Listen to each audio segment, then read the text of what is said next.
You're listening to MMA Fight Radio with our host, Jay the Big J Boski Pagliaro, along with co-host Sean Dallas Hall. Produced by Penny Buffington. MMA Fight Radio is sponsored by Nationwide Auto Warranties, covering any make, model, or mileage vehicle. And now, here's our show with Jay in Dallas. All right, it's Thursday night, ladies and gentlemen, here in rainy and cold Tempe, Arizona, which means one thing, it's time for MMA Fight Radio, here live and in living color at True Story Studios, Tempe, AZ. Thank you for joining us. I am your host, the Big J Boski, Jay Pagliaro, and joining me as always, New York's finest, New Jersey's finest. He's got it all wrapped up in a nutshell. Mr. Carlos Ortiz. Carlos, what's crapping? Nothing much. Hello, guys. Hello. And, of course, we got a couple of special guests in studio. One gentleman we got just actually dazzled in Connecticut, was on the grandest stage of them all for Bellator last weekend, picked up yet another emphatic and decisive victory. You're familiar with this voice, and he's been here many, many times before. He's going to be here many, many more. The one and only Fortune 500, Tyrell Fortune. What's going on, buddy? Fortune 500. It's like an Audi 5000. Yeah, I don't know about that. Going at the speed of light. Well, to the top. Right to the top of the mountain, right to the top of the MMA He's landscape, going for man. Championship. He keeps fighting like he did last weekend, man. I mean, he's going to be a pretty quick rise to the top there, Mr. Ortiz. It looks like it. He's always been a great talent. In 19, a whole long time ago, no, actually 2000-something, I recruited Tyrell when he was a senior in high school in Oregon. And I went and watched him a football game, and he was a fullback and a defensive lineman. I said, he was a couple times state champ. So, all right. So I got to ask you, Tyrell. This gentleman comes full court press for you, and you wind up going to GCU? Bruh. And he pinned the All-American heavyweight from ASU. That was a couple years later. No, but, hey, he pinned an All-American from ASU, dominated the gridiron, and last week he just needed 2 minutes and 21 seconds to pick up his sixth win and his sixth tries over Ryan. I'm not even going to try to pronounce that guy's last name. Does it even matter? No, yeah, I didn't even try to remember or pronounce his last name, so it doesn't matter to me. But his opponents have no name. Yeah, that's like like you two said, the streets have no name. Like the streets have no name. Tyrell Fortune's opponents have no name. Well, the other voice he's just taking them. He's taking names and taking souls. But hey, the other voice you hear there, the well-spoken gentleman, truly needs no introduction. Man, he's done everything. He's coached at ASU. Runs a successful gym, up to the godfather of the WFF, one of the top MMA promotions here in the state of Arizona. Now he's even working with dinosaurs. And no, I'm not talking about some of the snowbirds and retirees in Scottsdale, although I'm sure there were a few of them there on Sunday night, Gila River Arena, involved with the Jurassic Fight Night. Hey, the man, the myth, the legend, Thom Ortiz. What's going on, my brother? Hey, it's a pleasure to be here, and I'm honored. So thank you for inviting me today. Honor's all ours, my friend. Well, let's start things off in a big-time way. Obviously, it's been a busy week in the world of MMA. We're going to talk to you, Thom, about what happened at Jurassic Fight Night. Terrell, we'll talk to you about your fight momentarily. But the big news of the week, though, where do we start, man? UFC was here in Phoenix. Was a great night of fights. But, the living legend, man, George St. Pierre, I'd be remiss if I didn't talk about that. Walks away from the sport, calls it quits, wraps it up today, man, calls it a wrap.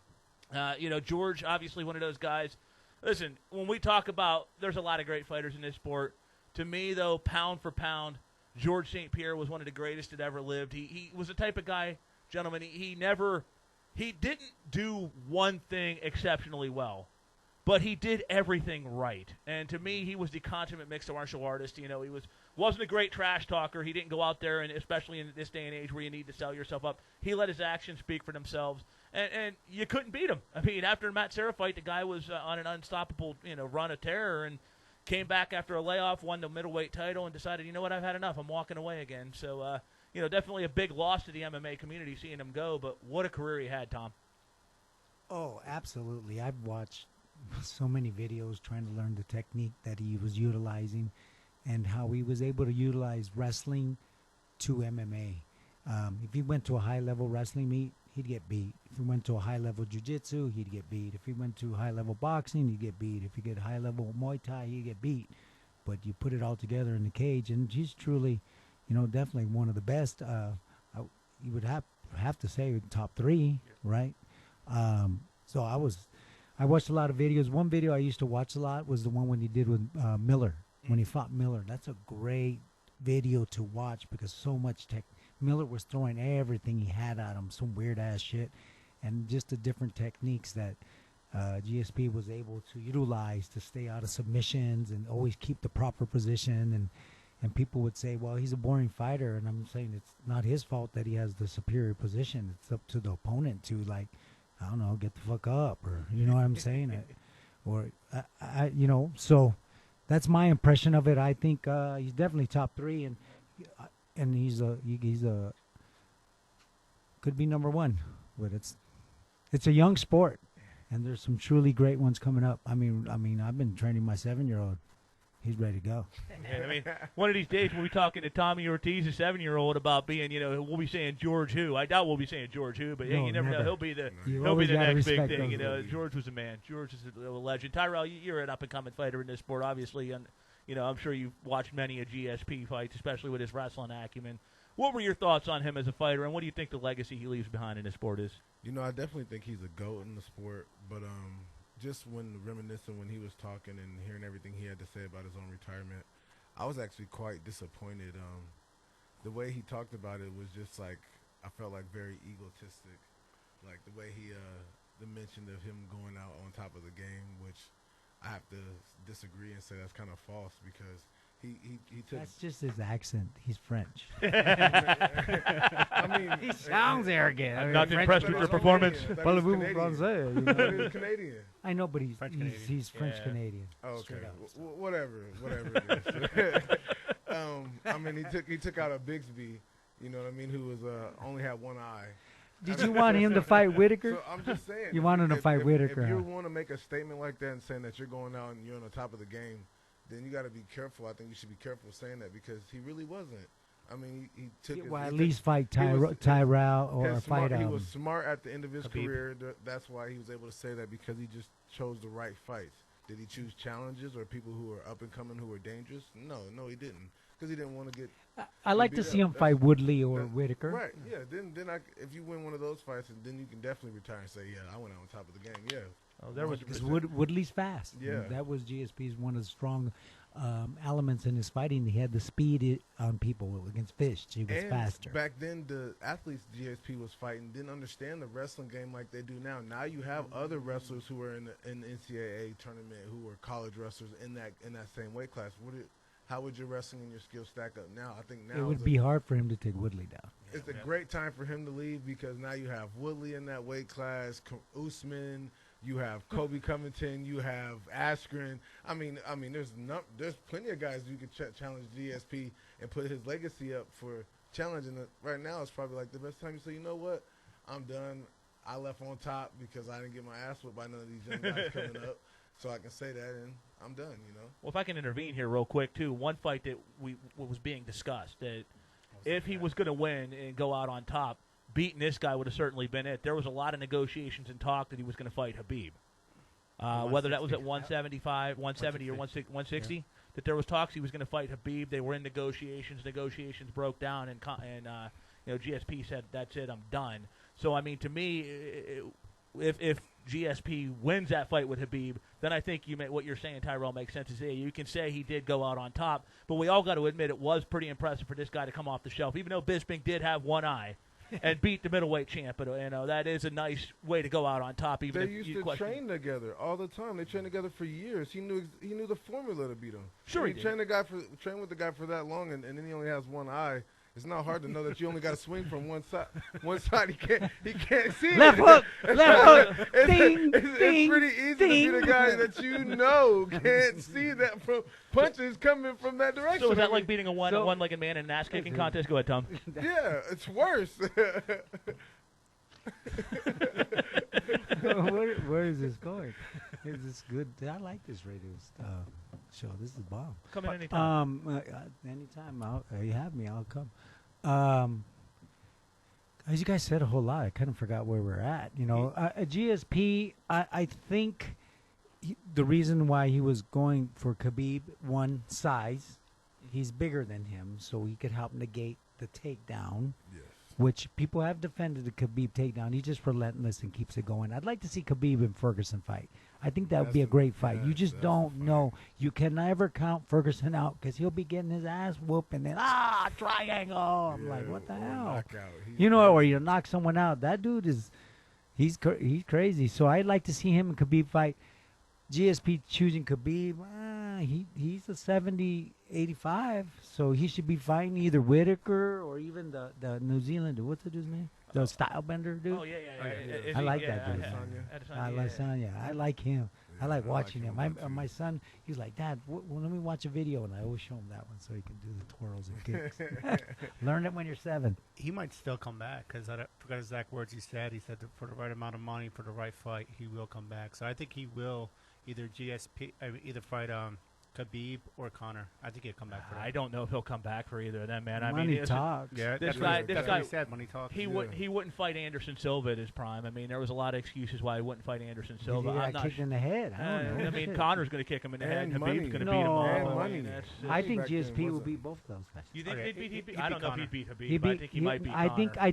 I think the harder fight was Khabib, but I think GSP has fought long enough that he can where the striking of Khabib is not going to be so Exactly. hard on him. Yeah. Where you got Woodley coming throwing some right straight down the line. There's some speed behind that. Speed kills, and you know what I mean. And I'm gonna probably take a guess about all those fights. GSP ain't as fast as he used to be.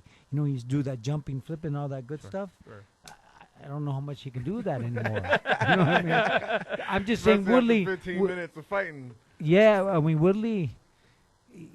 He'll sock the shit out of you. Look at Lawler. You know what I mean? Woodley's so grossly underappreciated by the MMA fans. I like him, man. He's cool. I Me like too. him. Hey, we got about a minute left till we go to our next break. I want to continue this conversation though in our next intermission. But coming up next, we got Mattie Breaux, the challenge, which is from World to World Season 33, premiered on the 6th. She was on our last show, and unfortunately, we had some.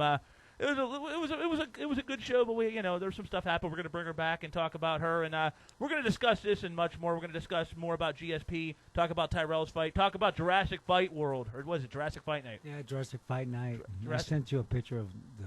And Tom's got a movie coming up, man. This guy's Hollywood. I want to talk to him about that. He's Hollywood. It's a documentary. Coming that soon my to a boy Harkins did. Theater near you and winning some Yeah, I got Academy the Awards. address. about Yeah, for dinosaurs? sure. So we'll be talking about. on you. Yeah, Yep, got well- my fight. Preparing for my fight. And of course, I'm we about got to say you. your life, brother. No, my life. Oh, heck no. Hey, believe me, Shoot. we got plenty more where We they ain't come doing from. that. Folks. This segment brought That's to you after by I die. our friends at Pure Canna Organics. No They'd high be like, solution. Go to our Tommy's website and crazy. click on photos to get the full details. When we come up back next, we've got Mattie Breaux. You're listening to MMA Fight Radio.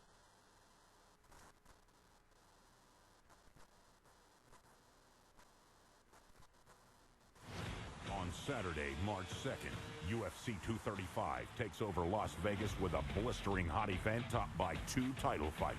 Pound-for-pound great John Jones looks to cement his legacy when he defends his belt against surging light heavyweight Anthony Smith. Plus, welterweight king Tyron Woodley meets dominant contender Kamaru Usman.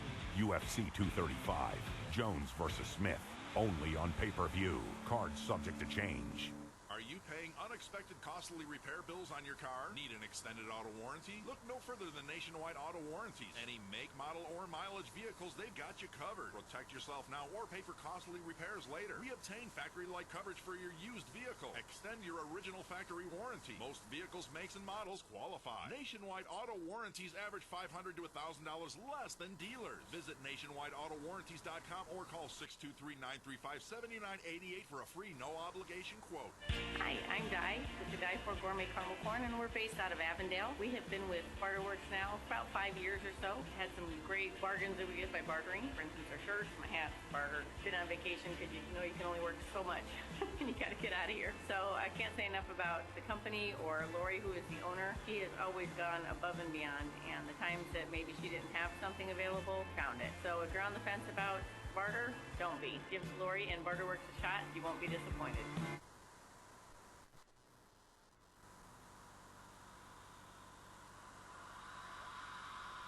MMA Fight Night Radio is coming to you live from Studio 1A at True Story Studios in Tempe.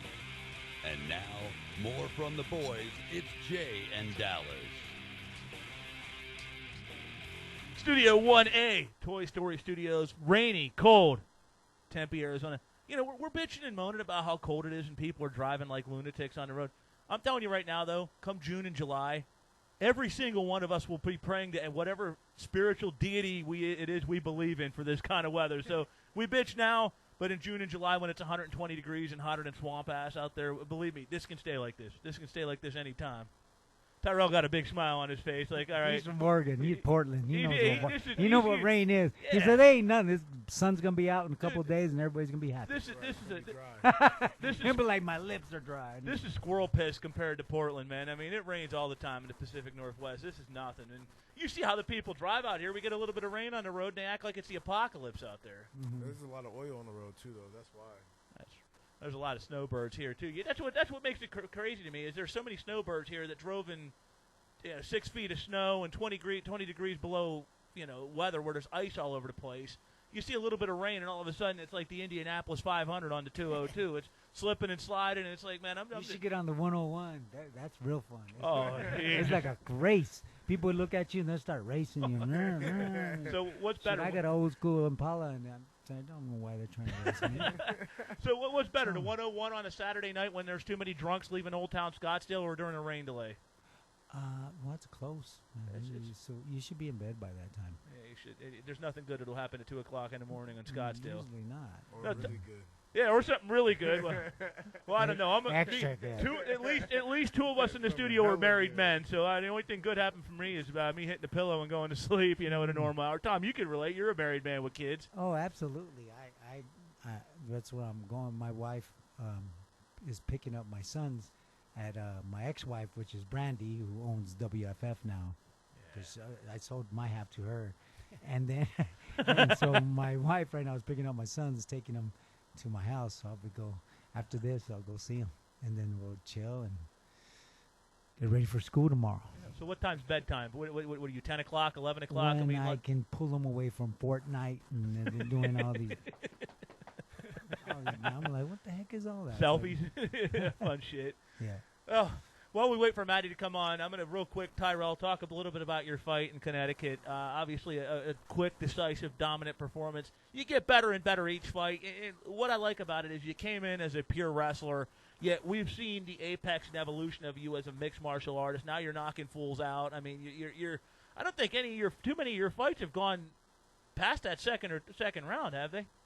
No, only a couple of them have actually, but no, this weekend was a good fight. I mean, it was nice to. I was happy that Ryan stepped up. I had about 18 guys pull out before him, so it was hard just to get a matchup at least. So. Bro, you had more guys pull out for this fight than guys in Old Town Scottsdale picking up some of them loose women, bro. I mean, they all pull out there. You had 18 people pull out. Yeah, man, it's kind of crazy. So. See, this is the shit we couldn't say on NBC Sports Radio, man. That's what you should call yourself, Tyrell. You should call yourself the condom, because believe me, people pull out when they fight you, man. They don't want anything to do with that, man. See, I'm a good hatchet guy. I'm cheap hire. Just throw me a bone once in a while, a handshake, and I'll come up with all sorts of good Give things you a for hype you. man. The hype machine,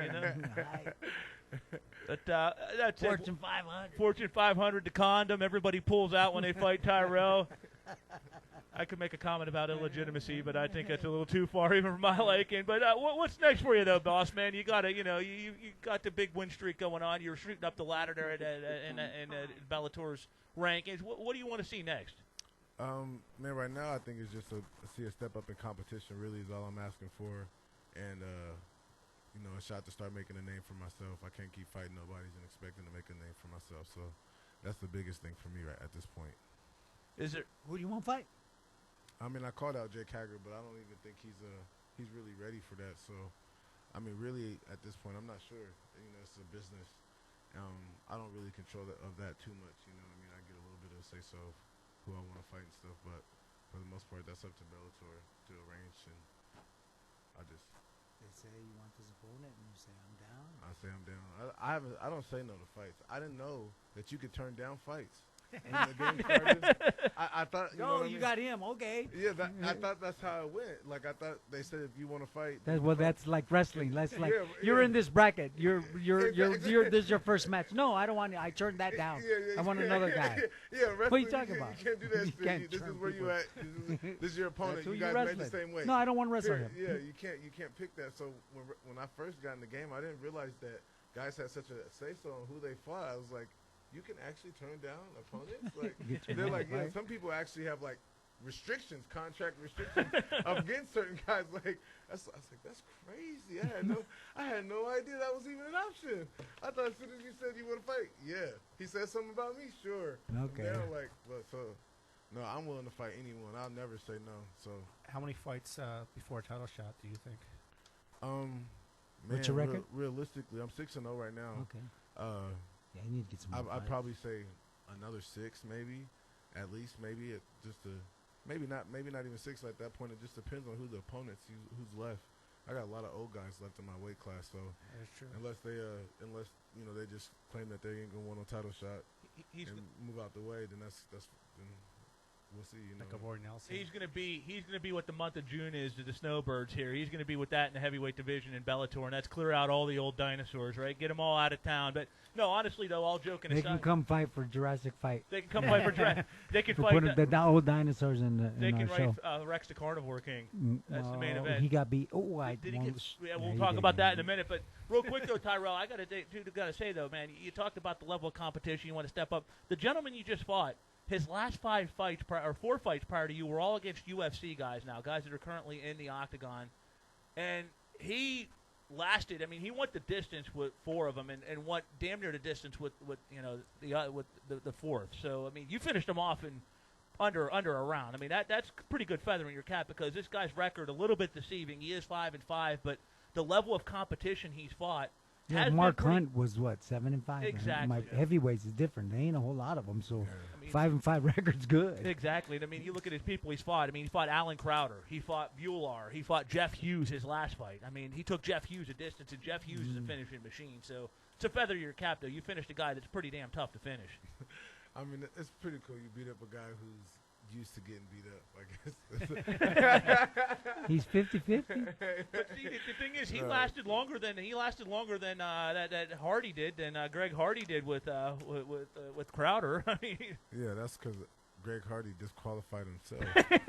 he took the odd way out. Yeah, I mean, I think that fight would have, if you'd have let that fight continue, it'd have been a little different ending, definitely. But no, I mean, it was happy just to feel comfortable in the cage. I think for me at that point, the opponent doesn't really matter for me so much. I'm looking for more of the improvements in myself and feeling more comfortable, and that allows me to be able to show the things that I've been working on in the gym. Different organization. Speaking of Hardy, how would you match up against him? Oh, he'd be done. He'd panic and probably try to do some knee again on the ground like that.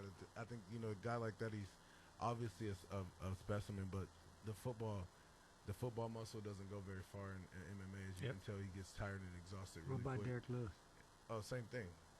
Take him down, wear him out. It's just there's already formulas out there to beat these kind of guys. They haven't. Well, showed they're in that, the top 5. Derek Lewis top 4. Yeah, top 4, top 5. They haven't showed that they can. They're a complete mixed martial artist, especially when it comes to the wrestling department. Oh yeah. All right, I think that's just a huge advantage. Let's talk another heavyweight that had a big weekend last weekend, Francis Ngannou.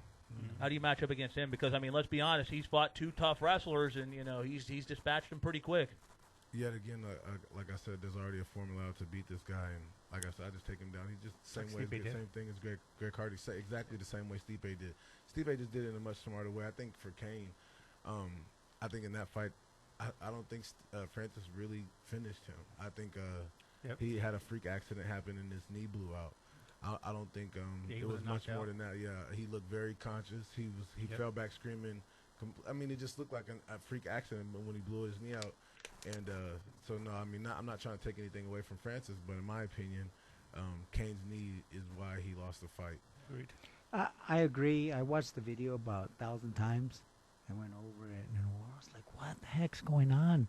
And I kept looking. First, you look at top, and you just see him go down. I was like, okay, he didn't look like he got hit, so I'm going to look at his leg only. So I went over the video looking at his leg, and I don't know, I'm kind of crazy, and I have weird thoughts and stuff, but it looked like someone pulled his leg out like the Africans, his dead auntie. I think his dead auntie said, you know what?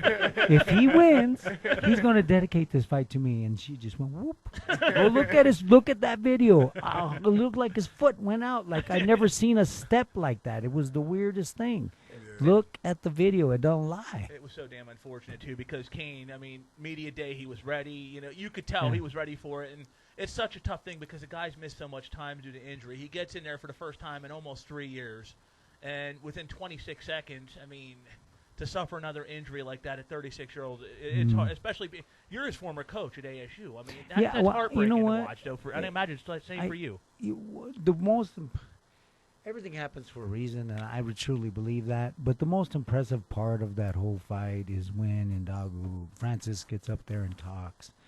You know, hey, you know, humble. He's a great champion. I'm like, oh, that's bomb. And Kane comes over, hey, come here. You know, that humbleness of both of them. I said, you know what? What I felt in my heart, I said, them two are going to fight each other someday for the championship. They're going to fight again.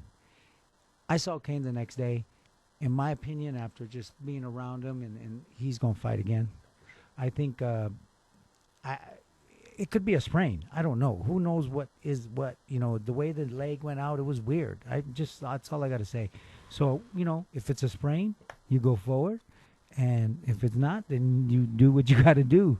But I think that from that, what happened there, he's going to fight again. Absolutely. Well, I do want to say this. But that's my opinion. So that's up to him and his family. You know what I'm saying? I do want to say this, though. Francis was going around in the presser. I'm back. Look, we know what we saw Sunday night at Talking Stick Resort Arena here in Phoenix.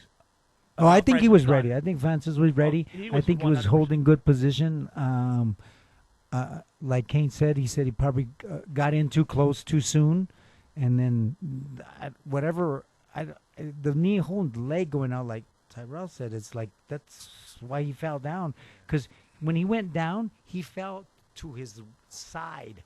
Like he had to lay down because he couldn't fall forward because his knee was he couldn't fall forward, so he had to lay down. Right. And that, in my opinion, after watching the video, was the only time that Francis hit him. Was after that. Who knows what would have played out if the knee would have been okay? Yep. Hey, Francis might have won. Kane might have won. Who knows? Right. But we'll never know that until they fight again. Which may, and I think, my opinion, this is all it is. I think Francis and Cormier are fighting. I think that's the next fight. Nah, I don't think. What do you think? DC's taking that fight. Okay. DC will take it. No, it just doesn't make. Like you said, he tweeted that he would. Yeah. He already tweeted and said he would. He's not fighting Brock or him. Brock or him. He said that. Well, obviously, Brock would be the highest choice, but yeah, because of the notoriety and money. Right. That's who I'm fighting. It makes sense. And he said that before I was with him 100%. Yeah, well, everyone knows. Yeah, I take but he did say he'd fight Francis. No, see, I just think that's a little bit more of like pride now when it comes to like, my boy Kane just fought him and got an injury. Yeah, I say, let me think about it. I gotta take him out. You know. Well, the thing is, that makes some sense, but the thing is, he is back. Francis is who he is now. I think who he was before. I think Stipe took a lot out of him, and when he fought Derek Lewis, he had to go through that situation to regain his cage because he looked good. He looked good in his stance moving forward. I just think that he's in a better place than he was.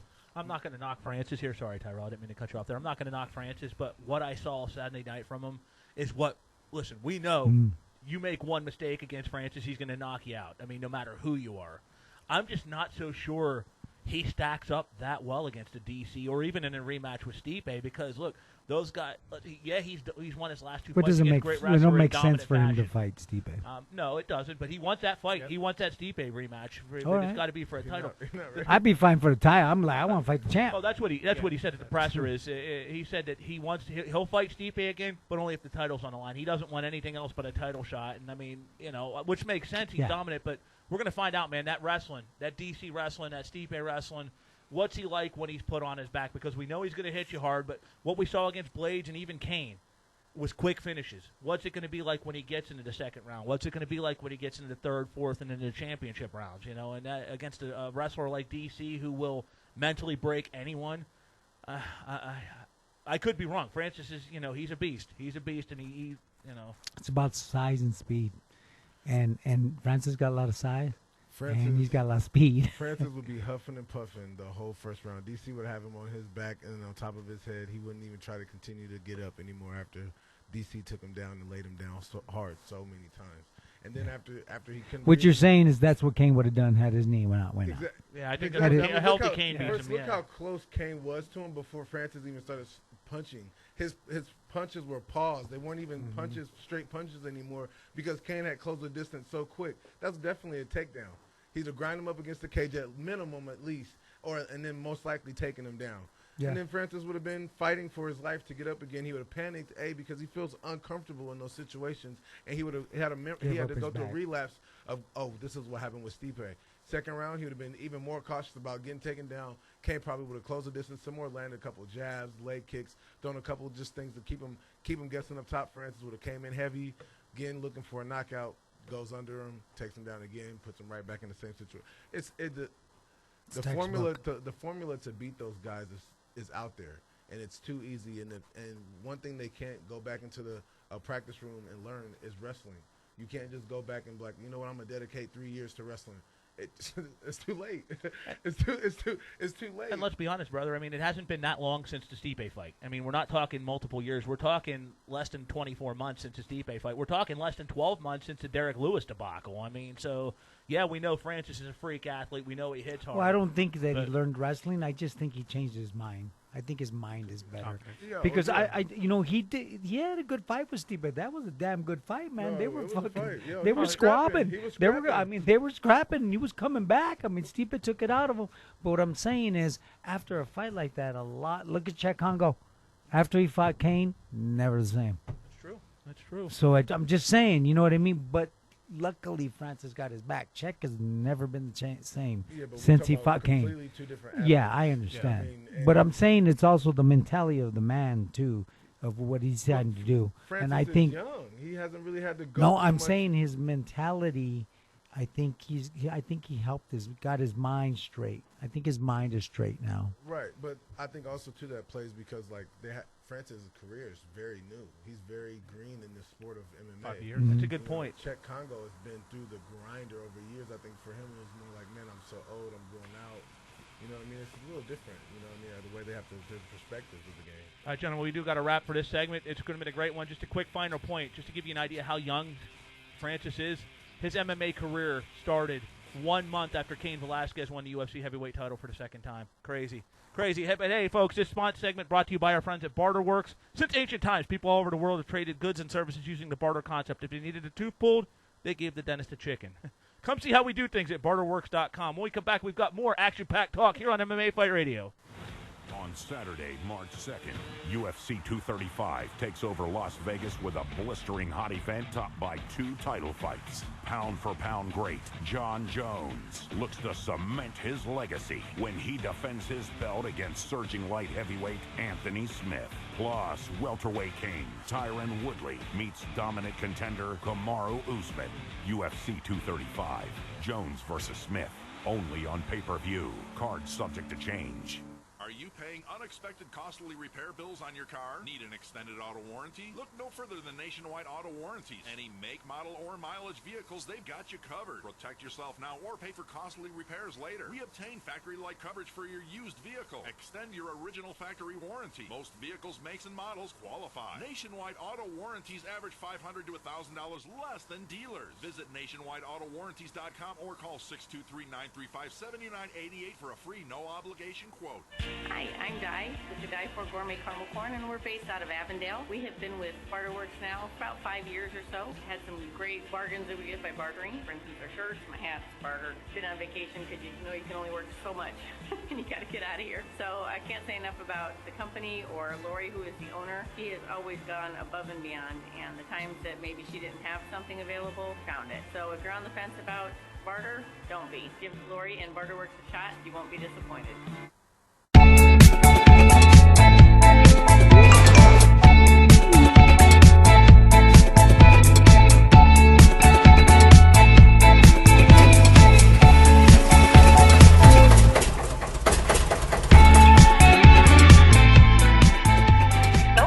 With expensive auto repairs, get an extended warranty for your used vehicle today. Call 623-935-7988. That's 623-935-7988. Call now.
MMA Fight Night Radio is coming to you live from Studio 1A at True Story Studios in Tempe. And now, more from the boys. It's Jay and Dallas. All right, so Sunday night we had a lot of good fights here in the Valley of the Sun. We talked a little bit about the main event from UFC on ESPN Big Debut. It was a great night of fights all around, man. There were a lot of great ones. Brian Barberina, Luque, one of the better fights you'll see live, man. Those guys went back and forth. It was just an action-packed night, but we're going to talk a little bit more about that later. But I want to talk to you, Tom, about the big event you guys had, man. I didn't get to see it because I was, doing the You were UFC busy. I got to get to the next one, man, because I am a big fan of Indo Taker. I got to admit. And there was a big grudge match, but was it Indo Taker and Rex, right? Rex the Carnivore King. Actually, you're right. It was Indo Taker. Yeah, Indo Taker. And it was a crazy fight. It was the main event, and the T-Rex came out, and we had the Indo Taker, and the kids are going crazy, and the parents are having a great time. We had for that day, we had about 5,000 people there, and it was awesome. Our judges were Kyle Stewart was there, and Seth Pazinski. They were the judges, and with a couple other my buddies, Gary and Dobbs, basketball. They do slam dunks for the kids, and it was a family event. It was great, and I only think it's going to get much better and grow. It's called Jurassic Fight Night, and it's presented by Pangea over at the Odyssey Sea Aquarium. Right behind there's a plaza and a dinosaur grill, and my buddy owns it, and he's trying to make it happen, man. I think it's going to happen. It's going to have a lot of good vibrations. Are these MMA fights, boxing fights? I honestly don't know. Well, it's basically there's probably a video. Look up Jurassic Fight Night. Look it up, run the video, and there's dinosaurs fighting. And the crazy thing about this, I'm one of the referees. Yeah, I'm one of the referees, and I've never liked referees. And there I am working as a referee. I'm like, why am I refereeing? I don't even like refereeing. Well, when the tail whips around, you got to be ready because it'll hit you and knock you over, man. That tail whip. Rex has one of the better ones, but Blue Lightning, man, he's got a fast tail whip. You got to keep your eye on him. Do these dinosaurs follow the rules? Or do they really, Well, I advise them to keep the fight clean and no kicking in the egg sack. So, can half of the dinosaurs reach that high up there? Because they can kick. They got these dinosaurs are awesome, man. Pangea Land of the Dinosaurs. Yes, yeah, but look up Jurassic Fight Night. Kyle Stewart was one of the judges. So all right, while he's looking that up, I gotta ask, man. Who won Sunday? Who were some of the big winners? I mean, who won the Ultra Grudge match? Did Indo Taker get his revenge from Jurassic World over his Tyrannosaurus Rex? Yeah, absolutely. He's now the champ right now. The Intercontinental bout. It's the biggest bout in the world. All right, there we go. Intercontinental bout. He won the Intercontinental bout. So, okay. And now he's looking for someone else, but in his weight class, he's kind of heavy, so he's up, 2,000 tons. So. You know what? This opponent has a name. It's the Indo Taker. Hey, if Indo Taker's looking for a dinosaur opponent, I hear Ken Shamrock's free. Oh, okay. That's yeah, but we were in Gila River. It's dinosaurs fighting. I like Ken. But, that's what Kyle was the judge. It's a great event. First judge of it. It's awesome, man. The kids love it. It's about the kids.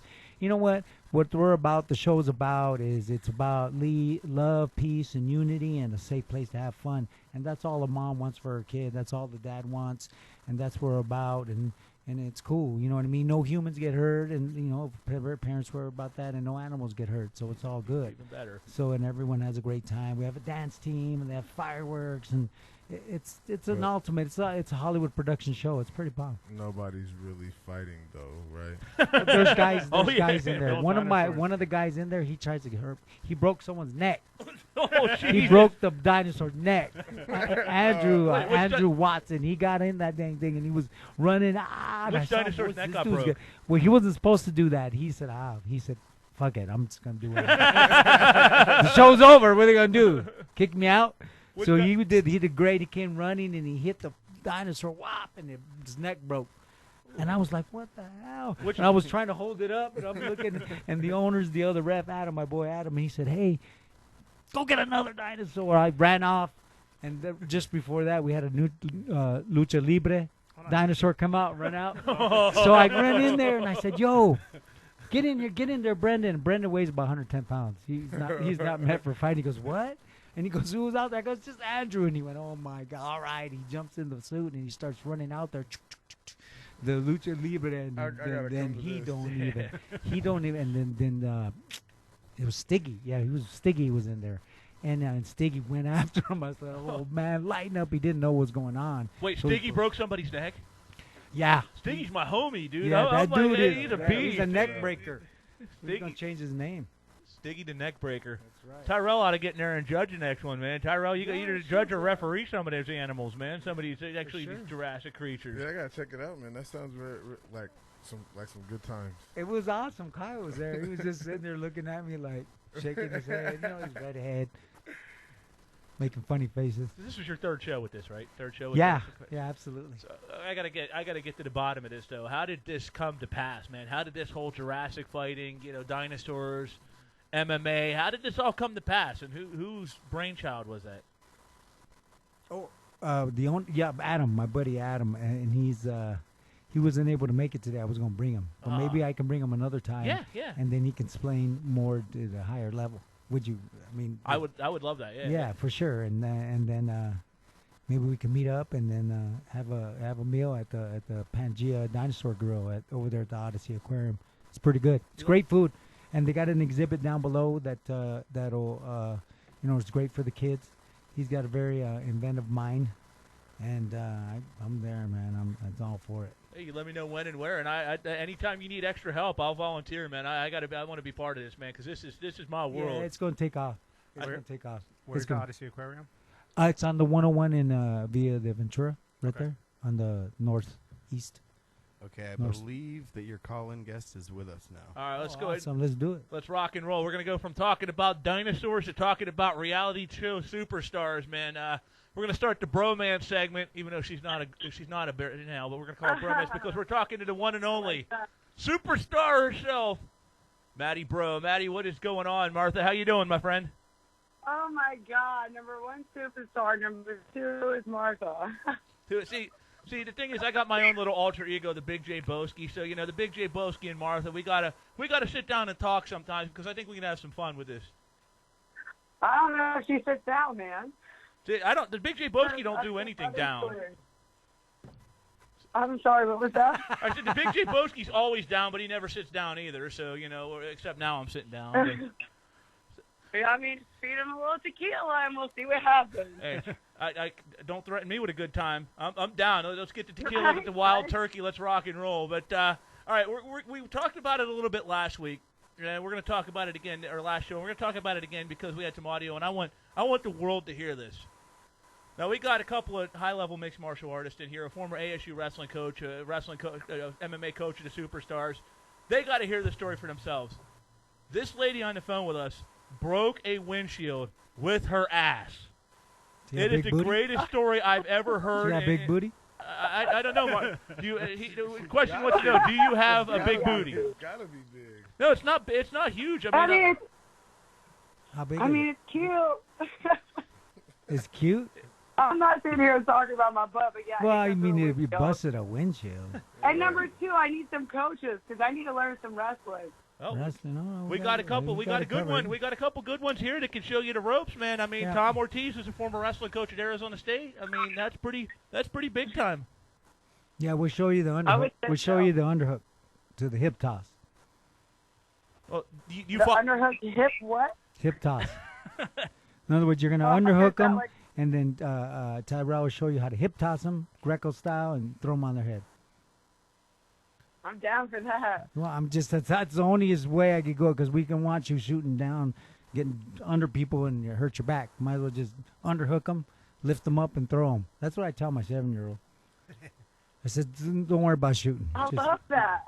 I tell them. We all know self-defense. Absolutely. Yeah, that's what I teach my 7-year-old to get under both arms and try to get a bear hug. Pick them up and throw them down. Just that's all I tell them to do. Nothing else.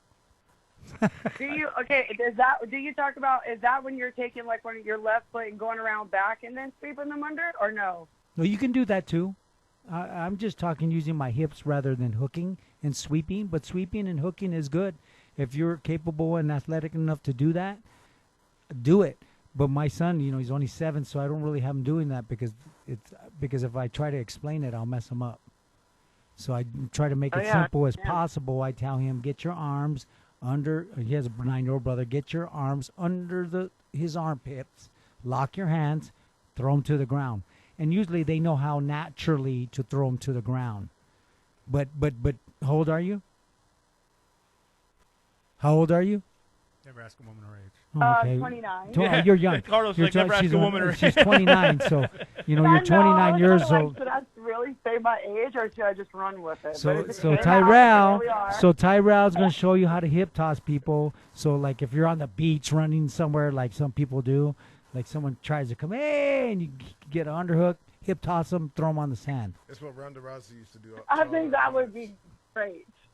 Yeah, well, he can show you all those throws. Well, to give you an idea, Tom's background, all right, Tom can vouch that he coached not one but two UFC champions. He coached Cain Velasquez in wrestling at ASU, and some kid by the name of Henry Cejudo. I don't know how well you follow MMA, but he cornered him, gave him a start in the sport. So Tom knows a who's who. That's amazing. Yeah, and then Tyrell, he just actually he's an All-American wrestler. He I believe had more pins than any wrestler to come out of the state of Oregon in the sport of MMA. I mean, this guy's pinned more people than Social Security. And, he, by the way, he just fought this Saturday. Was it Saturday or Friday? And you knocked him out. I believe it was Saturday. So he knocked a guy out in 2 minutes flat. So believe me, you're in good hands here with MMA Fight Radio. Good for you. Good for you. I mean, I try to keep up as much as I can. Mm-hmm. And I respect the sport so much. So good for you. That's awesome. I take serious focus and dedication for that sport. So awesome job. MMA is good for the community. Before it was kind of 20 years ago, how it was, human cockfighting, blah, blah, blah. But now they've come to the martial arts part of it so that kids are learning. They can defend themselves if they need to, but never use it to bully anyone. It's more of a be kind attitude using martial arts. You know what I mean? The way you can make a bully be kind is you slap a submission on him and the bully stops being a bully. But oftentimes when you see the bully, it's because they've been bullied. So random act of kindness can go a long way. That's so true. That's awesome. Oh, you just made – I caught the chills. There you go. There you go. Well, hey, I mean, the world needs to hear that. I agree with you, and I think that should be implemented in a lot of areas, and just the discipline of it for kids. I think that's great. That's the definition of MMA. It's KRS One said it best: love, peace, and unity, and a safe place to have fun. That's what it's all about. Amen. To me, as a kid, that was ass whooping. Get over here. But you can't do that nowadays. But for me, I got that all in one little simple lesson: ass whoopings. I didn't get no opinion. I had no options. My mom whooped my ass whenever she said to do something. Period. That was it. So Mattie, I mean, Get the belt. Spoon. I was lucky. I'm sorry. What was that? The spatula, the belt, the spoon. So how much? I got to ask though. How much peace, love, and unity has been in the house here? With as I know we talked last time, and it was pretty quiet, pretty mild during the Challenge World of Worlds in the house. But I have a feeling though that, and I'm getting caught up on my DVR in this, but I have a feeling you're going to be throwing a few spatulas in your time too, right? You're going to be whooping some ass and throwing that peace, love, and unity shit out the window, right? Well, I am a firm believer in peace, love, and unity, but I'm also a believer in myself, and I take up for myself, or I'm very passionate about certain things. Now, will something happen? You have to tune in and watch that part. All I'm going to say is that, things are spicing up on the challenge, and I'm pretty excited for the next few episodes. Now, rewinding here a little bit, because we got two gentlemen that are want to watch this show for themselves. They've never seen it before. Explain to me World of Worlds. Explain to me the challenge again, because it's a unique concept in its own right. But I want to tell these distinguished gentlemen exactly what it is they're in for when they watch next week. So basically, it's a competition show, and what MTV did is they took multiple people from different reality shows, and cool. This one in particularly is a war of the world. So we have people from Turkey, UK, Canada, Australia, Mexico, and we all come together. And like I said, it's a competition, And like the title, the challenge, we're basically challenged mentally, physically, emotionally, and we live in a house. So you also get the reality drama of it, which is incredible, by the way. When you have 36 personalities who are A, alphas, or B, just plain like me, wild and crazy, shit gets good. So I would definitely start it from the beginning, because then you get to, number one, meet the rookies if you have not watched the challenge before. And then we also have a bunch of the vets coming back, some of the legends of the challenge itself. So it gets pretty good. And as you saw, I mean, some of the legends are already, we already telling them bye-bye. So it's going to be a good one. So are you one of the legends, or you're like the middle? Oh, no, I'm a rookie. Oh, you're a rookie. Oh, Tom, good for you. I didn't I'm a realize you were rookie. okay. Ah, I see what you. How old are you? 29. Oh, I see what she's doing. She's going after a legend. She's gonna become a legend. It's all. You know what? It doesn't. That's It the doesn't. only way too, huh? It doesn't matter what you know. You It's gotta only believe it. how you think. It's only how I'm you sorry, think say that. that one more time. It doesn't matter what you know. It's only how you think that matters. Amen. That's true. Think positive. Ask, believe, receive. Correct. I don't think I could handle one of those reality shows like that, especially living in a house with people. And there would be some true people will be getting fucked up. I don't know.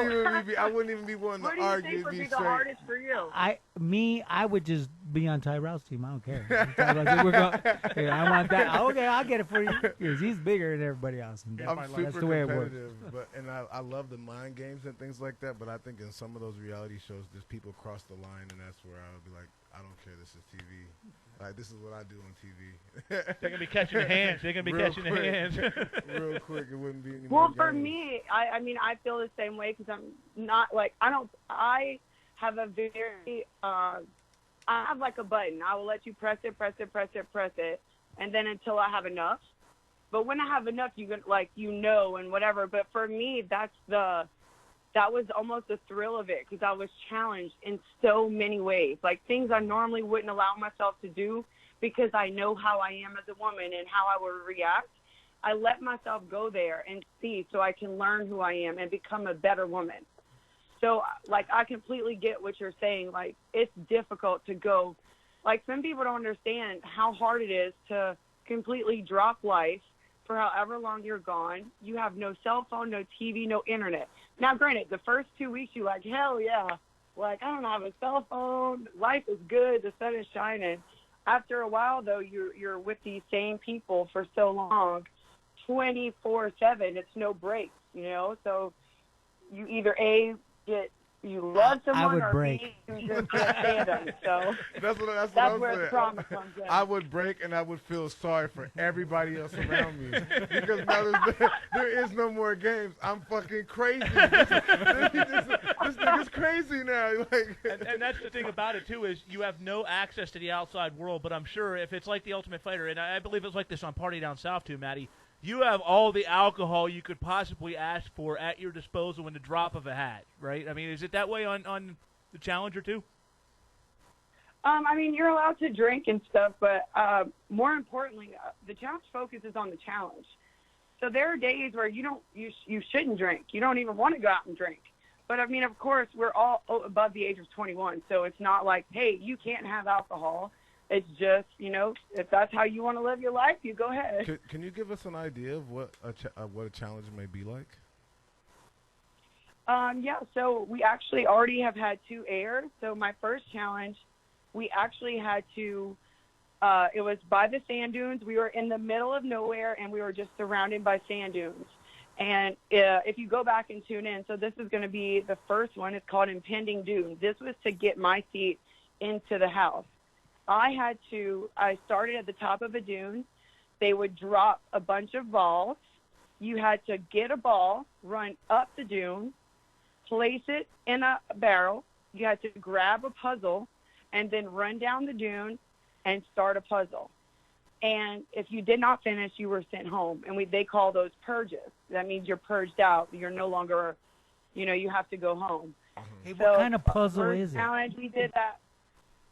Basically, it was just, this one was more like, not like just different color shapes. So basically it was a circle and you had to figure it out, patterns, whatever. Anyway, I'm not the best puzzler. So, but I did get my ass quick up and down that dune, and I finished in time. So when you say home, are we talking home as in you're done, the competition's over, you're back to normal, or are we talking home as in you're done for today and go back to the house and do what it is you're doing? You're out. That's a wrap. Gotcha. So completed. So yeah, you're gone. What does the winner get at the end?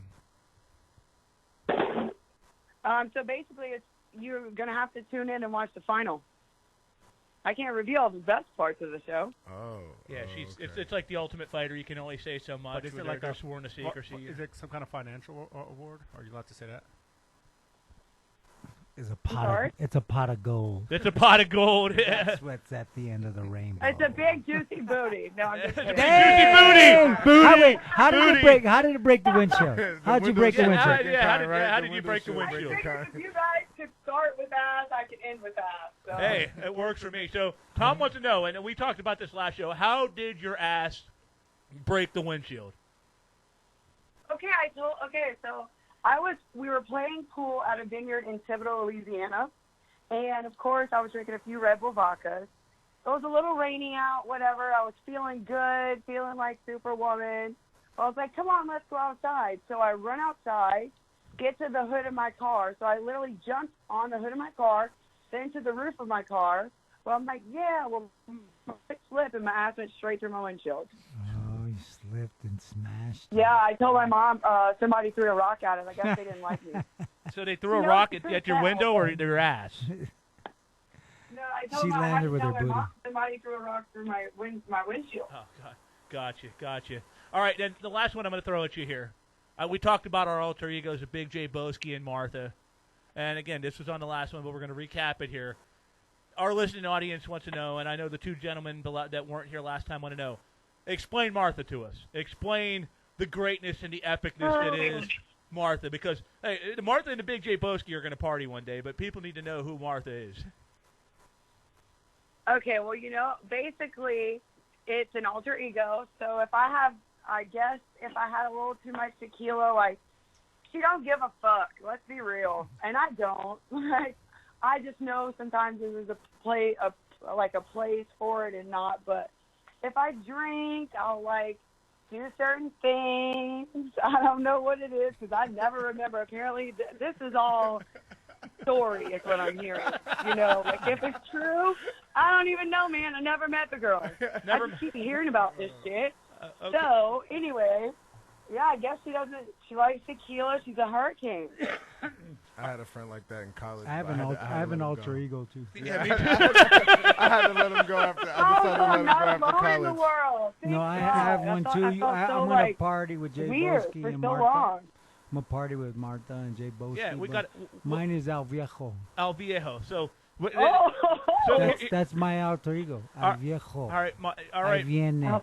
Mattie, you've been formally invited to come to Arizona to party with Al Viejo and the Big J Boski. Trust me, we know how to have a good time. You got a established, distinguished Hispanic gentleman, and you've got an Italian guy that likes to run his mouth for a living. So believe me, I have a feeling. But can he cook? Oh, I can cook. I can make tacos. I make tacos. Yeah. What's your dish of choice? What is your dish of choice? If you tell I me want some meatballs. No, I got the meatballs for you, baby. I'm going to make you some of the best. Wait a minute. That came out way wrong. Okay. Let's just end it on that. I got to get some other stuff done. Yeah, we'll end it on that. I'll just say I'll make you a platter of meatballs. I'm not talking anything perverted. That's the Big J Boski's game. Jay Pagliaro says, I promise you I'll make you a good platter of meatballs when you're here. Well, I'm maybe seeing you guys soon. So Soon enough. Hey, Mattie, thanks for joining us again. Thank It's you. always a pleasure, never a chore. Oh, always. Thank you. God bless you. Mattie Breaux, ladies and gentlemen. All right, so what do you gentlemen think? Tom, Tyrell, Tyrell's been doing some Facebook searching there. You scared off when you said meatballs. I think it was a great conversation. Tyrell was impressed with that. I mean, he's laughing about all this shit. It's very enlightening. Yeah, she has a very good personality, I think. Yeah, she does. Well, we started with Martha and we ended with meatballs. We got a couple of meatballs here in studio. It's going into hour number 2 of the program. Take this opportunity to thank our sponsors, World Fighting Federation, something Mr. Ortiz knows very, very well. Check him out at WFFMMA.com. Tom, real quick, you got a sponsor you want to shout out, my friends? Am I on? Yeah, you're on. Oh, I'm sorry. I apologize for that. The People's Chemist is one of the people that helps me out. It's Live Young. You can see my back of my shirt. I like it. I like it. If you guys People's can see, Chemist. all right, Tom, you got to get over here with our camera and show that shit on Facebook Live, brother. You got to get up there and show. Yeah, that blue camera light on there. That's where you got to show this shit off. But while he's showing that off, ladies and gentlemen, be sure to visit all of our sponsors and be sure to check out our friends at True Story Studios, online, Facebook, social media, all that fun jazz. When we come back, we've got Hour 2. Hour 1 was a blast. Hour 2 is going to be that much better. When we come back, it's time for more MMA Fight Radio.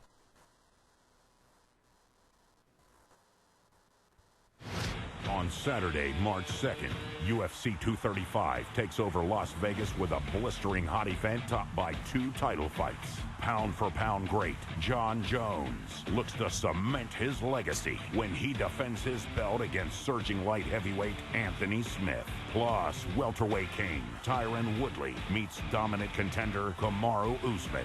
UFC 235, Jones versus Smith, only on pay-per-view. Card subject to change. Are you paying unexpected costly repair bills on your car? Need an extended auto warranty? Look no further than Nationwide Auto Warranties. Any make, model, or mileage vehicles, they've got you covered. Protect yourself now or pay for costly repairs later. We obtain factory-like coverage for your used vehicle. Extend your original factory warranty. Most vehicles, makes, and models qualify. Nationwide Auto Warranties average $500 to $1,000 less than dealers. Visit nationwideautowarranties.com or call 623-935-7988 for a free no-obligation quote.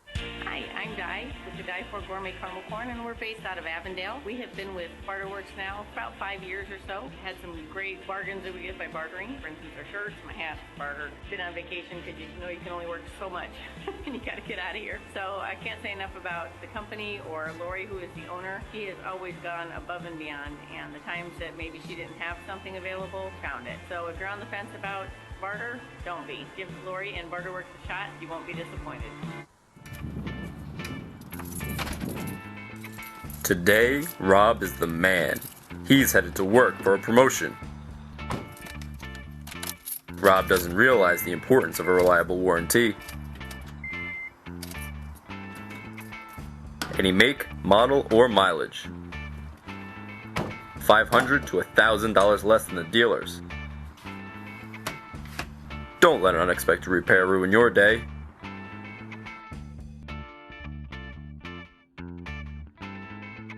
Today, Rob is not the man, but tomorrow he can be. Call 1-866-352-4999 for a free quote or go to Nationwide.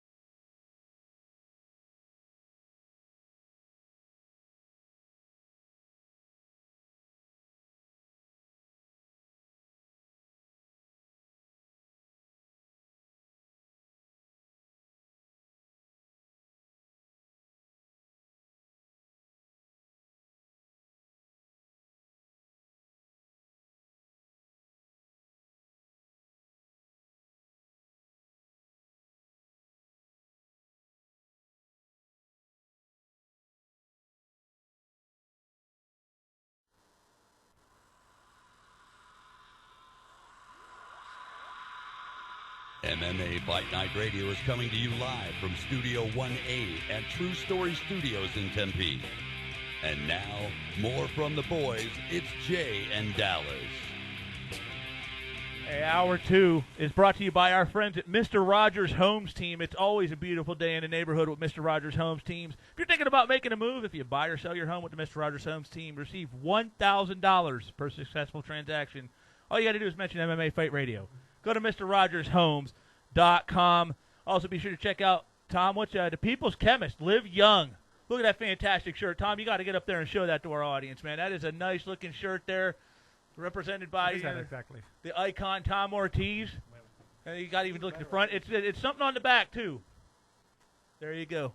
Look at that, Jim. What a shirt that is. And be sure to check him out.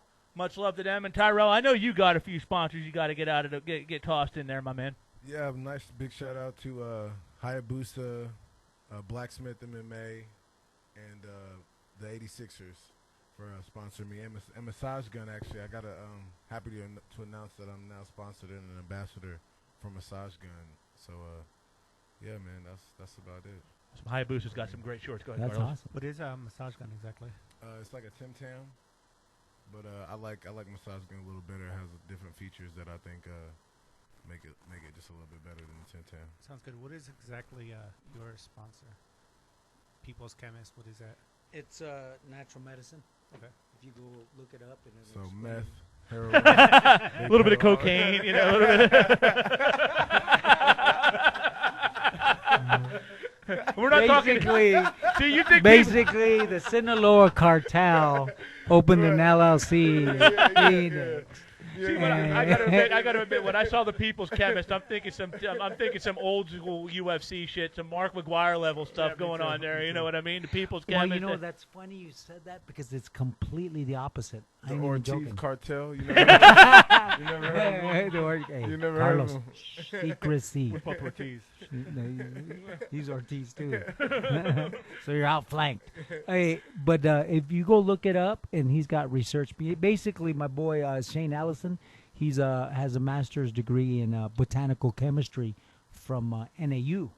So he's put together, some formulas where basically, everything that's made in prescription is made to mimic what is already done naturally in nature. It's already there. You know what I mean? And the prescription is just there to mimic it.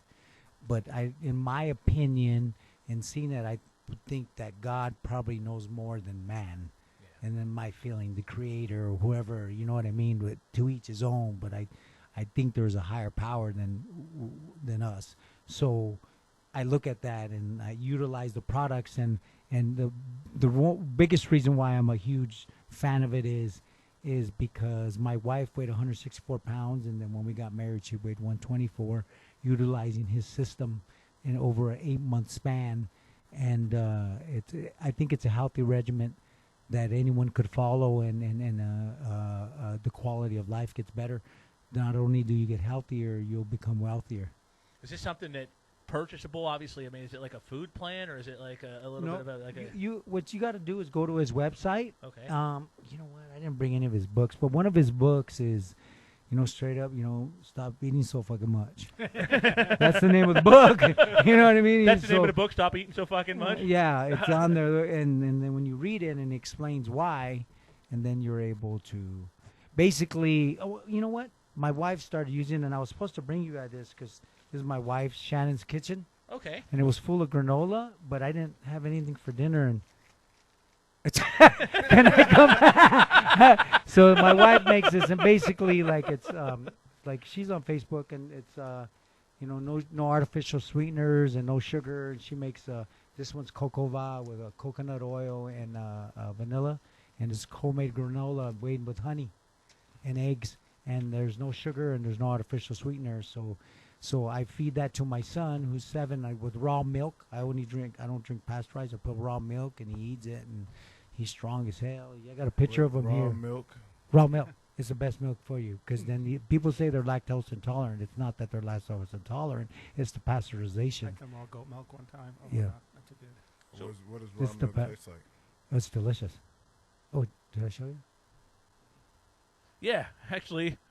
Let's talk about that, too, man. You just gave me a friendly service reminder, man. Not only is he representing the People's Chemist, but, man, I'm going to give this guy a new nickname. He's no longer Thom Ortiz. He's Tom Hollywood Ortiz, because he's got the big movie coming out here. The month of May, man, it's going to be at the Harkins Theaters near you coming up. I believe at the Scottsdale 101 is where it's going to start at. But then you're going to wind up getting them Academy Awards and those Grammys and all that other shit. So let's talk about this movie, El Viejo, coming up in May. Yeah, it's a documentary that the People's Chemist guy, he's a pretty wealthy man. He's made a great amount of money doing this and helping people and making their lives better. So he motivates, he inspires, and he educates the people. So I was talking to him, and I said, you know what? I'm gonna do it. We were at Fight Ready, and I was standing there, and he came up to me because he's a brown belt, and he took second in the world recently. He's gangster, this dude. He's and he wrestled in college, and he wrestled in high school too, but he's just real smart. Anyhow, he said, I said, I'm gonna do my pro fight, and he goes, really? And I go, yeah. And he goes, I'm gonna document it. And I said, cool. And then next thing you know, like a week later, this dude, my buddy Matt Hickney, well, actually he's my buddy now, not at the time. He's a filmmaker, and he brought him in from L.A. and he goes, hey, what's up? We're gonna film you. And I was like, damn, now I gotta fight. So I eventually fought. I was 51 when I fought. I had sold World Fighting Federation to my ex-wife in December, and then I fought on the show in February of last year. But I don't know if I would have ever fought if he didn't. The camera showed up, and I'm like, this shit ain't free. You know what I mean? I'm like, oh man, he's making me do this. The next thing I know is ding ding. They closed the cage. I'm like, oh shit, this is for real. I remember that. Now correct me. That was supposed to be Edwin, right? Edwin Lewis. I was gonna fight Edwin Lewis. Well, I was kind of GSP in it a little bit because the guy was Edwin's 2-0, but he's a boxer with no wrestling, and I hadn't fought in 8 years. And I had never fought pro. I fought 2 amateur fights, which we weren't allowed to punch in the face at the time. Back in, we couldn't even do that. So it was a trip. Almost got arm barred 3 times. Like, I can't punch him in the face. Oh, dog. What kind of fight is this? You know, Roland Silvera, you do that shit. No hit in the face. Why not? Why can't I hit him in the face? I don't want to pay the insurance. They pay the insurance. How much is that fight? $100 a bout. I get you. I won't. Roland also has 8-year-old kids fight for the promotion. Anyway, continue on your story. So he followed me, and then we went through the process, and then I'd love to, if you guys could make it, that'd be great. 100%. Red carpet. May 4th, red carpet. Nice. And it's gonna be I think it's gonna be a great premiere, and any special guests? well, yeah, we're working on that. It's gonna be good. I haven't seen it yet. Yeah. But my wife did see it, and she had to see some stuff because, we had foster children, and we had to make sure that. They can watch it. No, we had foster children, and they're part of the documentary. Okay. So we had just to make sure that, you can't tell who they are. Yeah. So anyhow, so that was real important to me, and all of that. You good now? So basically, that's why I said my alter ego goes Al Viejo. It's just like I feel like if you can make a difference in this world, it's kind of like a movement of living healthy and doing what's best for other people and helping others. So you're coaching anywhere right now? Well, yeah, I'm gonna start at the American Pancration, right there with Jeff Funicello. I talked to him yesterday for quite some time, and I'm gonna help him develop a wrestling program for the kids there and he has a little one there, and I started telling him about my philosophy with my son. Oh, nice. And having fun wrestling. I don't care if he wins medals. At a young age, yeah. And, well, I'll be straightforward with. He came up to me, it was a while back. He said he had just turned 7. He goes, Dad, I want to play college football and fight. And I went, oh, my. I just looked up and I said, God, you're messing with me. I couldn't believe it. I said, son, your mom only weighs 100 pounds, but I'm going to do anything I can to get you to the level where you got to go. Yeah. I'm going to work on doing that. So I've seen different how I can see how MMA and like being able to lower the body and it helps football. Oh, yeah, he hasn't wrestled yet, but I said, he goes, Dad, I want to play tackle football because he plays flag and he's always knocking the kids over, and he sometimes misses the flag because he can't doing this shit. But you can tell he'll be able to hit. And I said, well, if you're gonna play tackle football, that's fine, but you have to wrestle first because then you learn how to wrestle and strike with your shoulder rather than your head. You don't want them to be spearing and use their head. You want them to save their head. Yeah. What's that? Maybe some rugby, too. Yeah, get him in there, and anything that'll make him stronger, and I'll do like a little left hook at him, and he's a southpaw, and he'll duck and kick. You learned that in Taekwondo. Get him to kick right here. Of course, I hold my nuts over here, and he kicks him. Wow.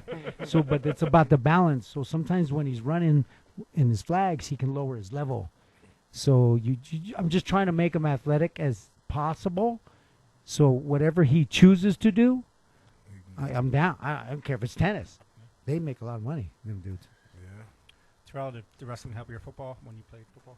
Oh, 100%. 100%.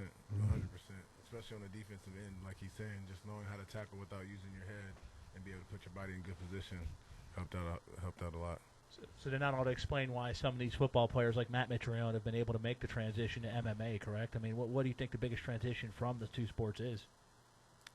Well, obviously, the ground game that's the hardest part, I think, for people to pick up if you're trying to transition from any other sport. You can see boxing and stuff is easy to do because I feel like it moves with natural body movements your body's doing, but wrestling is very unnatural.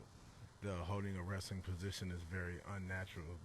The whole grind of it all is very unnatural, and that's why me and my coach during my fight week had this argument of what is harder to teach, boxing or wrestling. And I tried to explain to him that wrestling is another animal because not only are you teaching someone to control themselves, but now you're teaching them to control a completely another human being.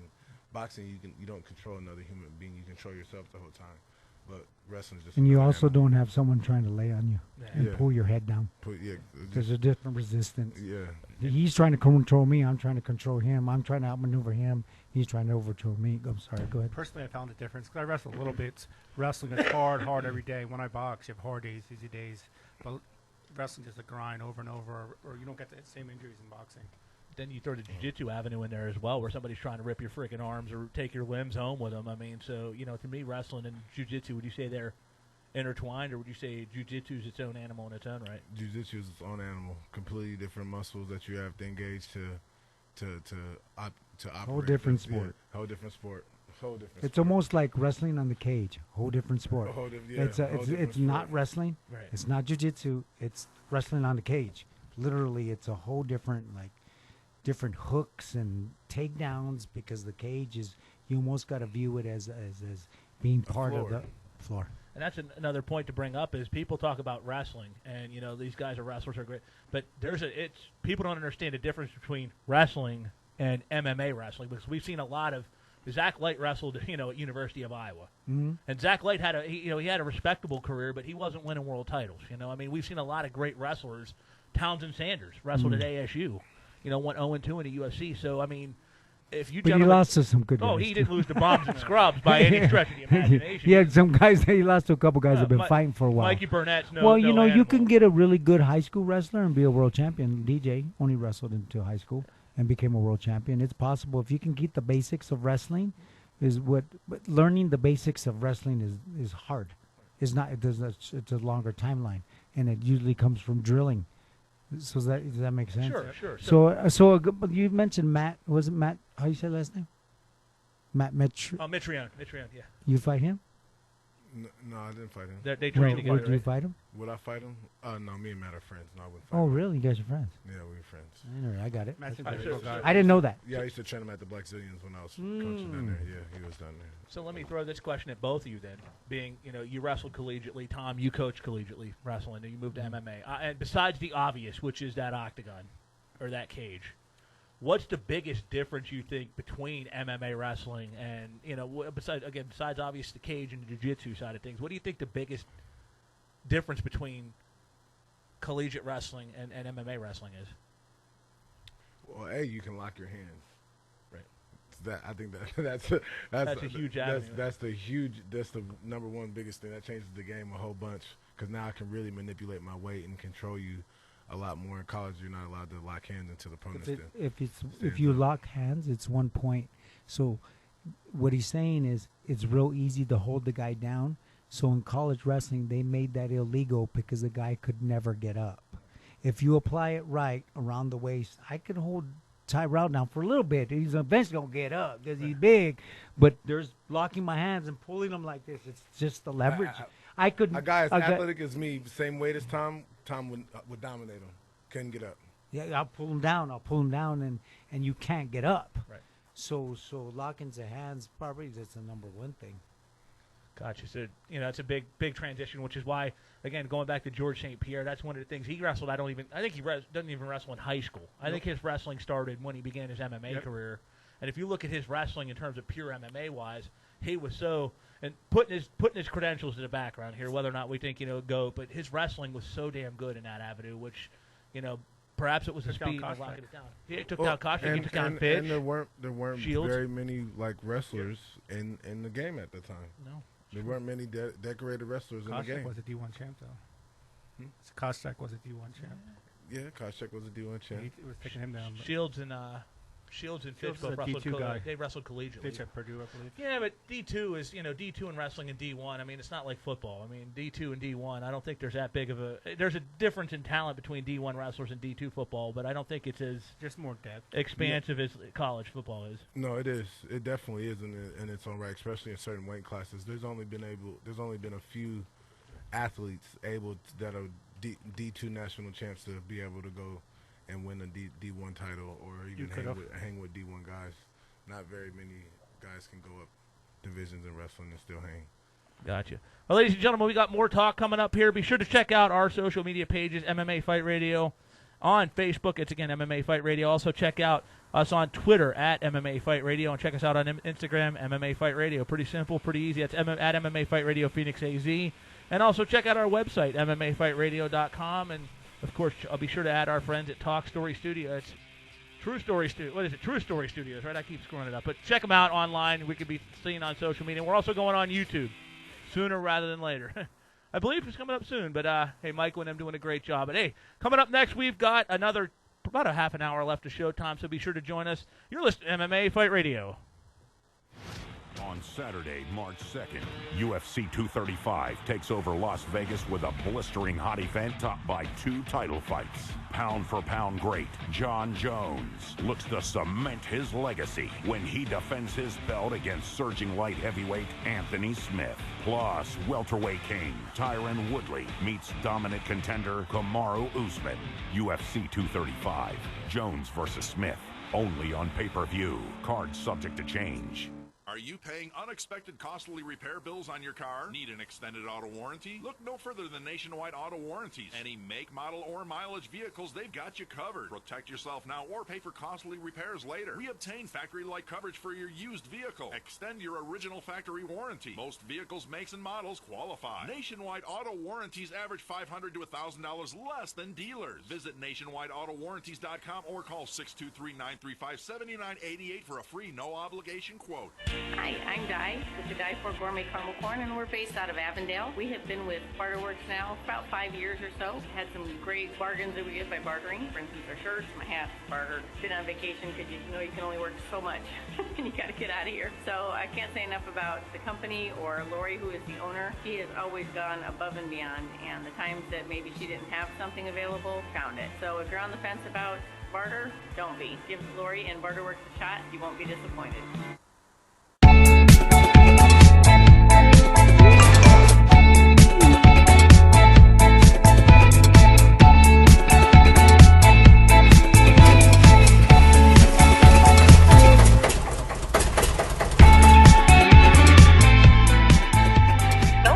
With expensive auto repairs, get an extended warranty for your used vehicle today.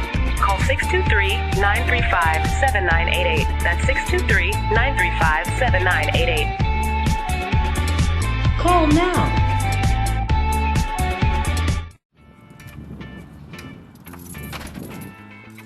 Today, Rob is the man. He's headed to work for a promotion. Rob doesn't realize the importance of a reliable warranty. Any make, model, or mileage. $500 to $1,000 less than the dealers. Don't let an unexpected repair ruin your day.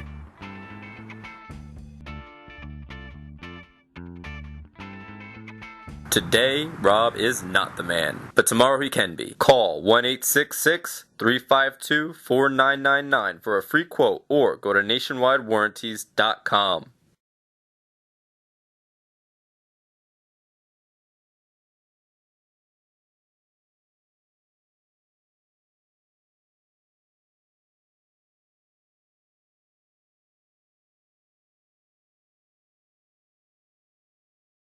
Live from Studio 1A at True Story Studios in Tempe.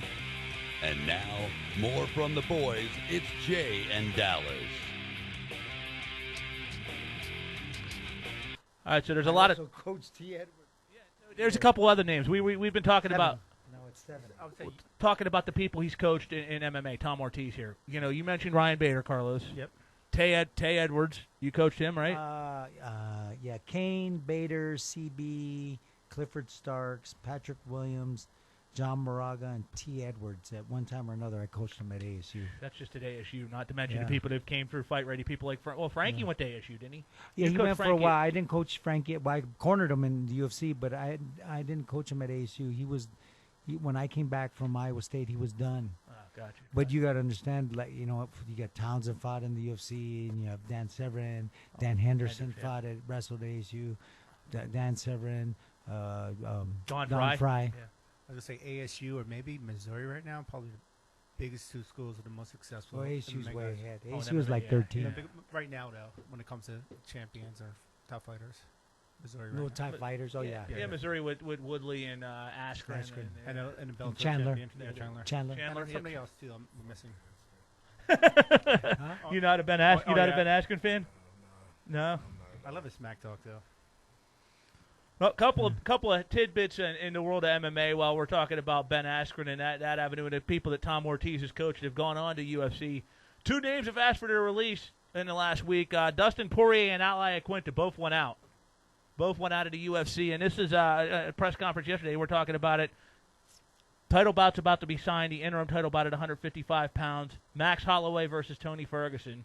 Both of them are pissed. Both of them, they think they're next in line. So they went out. They went gone from the UFC. Where do they go? Bellator, maybe. I mean, Rising. I mean, they could, one Rising FC, has money. one fighting championship. Are they gangsters? I know one FC is big. Yeah, One FC one got money. Oh, he got that Asian dude. Got some Asian billionaire. They got some money. One They just got gave some Demetrius money. a fact. One's got Demetrius. So. Hey, I like it. Dustin Hey, Poirier you and know Al what? Iaquinta. Competition I mean, can they're only both, help the established fighter. fighters right now, and they're hot right now. I can see them going to.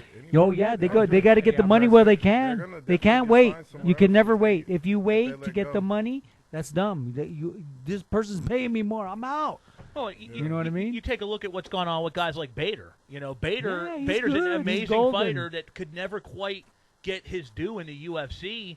He's 2-division champ that just knocked out Fedor. I mean, Yeah, there's shit, nothing he's Bellator. good. These guys are looking at what's going on in Bellator, and look, I mean, there's a million talent. There's tons of talented fighters in Bellator, but these guys see that. Hey, look, this is growing. It's got a deal on Spike I'd TV. love to be an I can get whatever sponsor I undefeated want. heavyweight right now. We're Yeah, on some- Paramount Network. No. Paramount Network. That's not Paramount. Spike anymore. And the Zone That's Network. Spike. Paramount Network. Thank you very much. Zone app.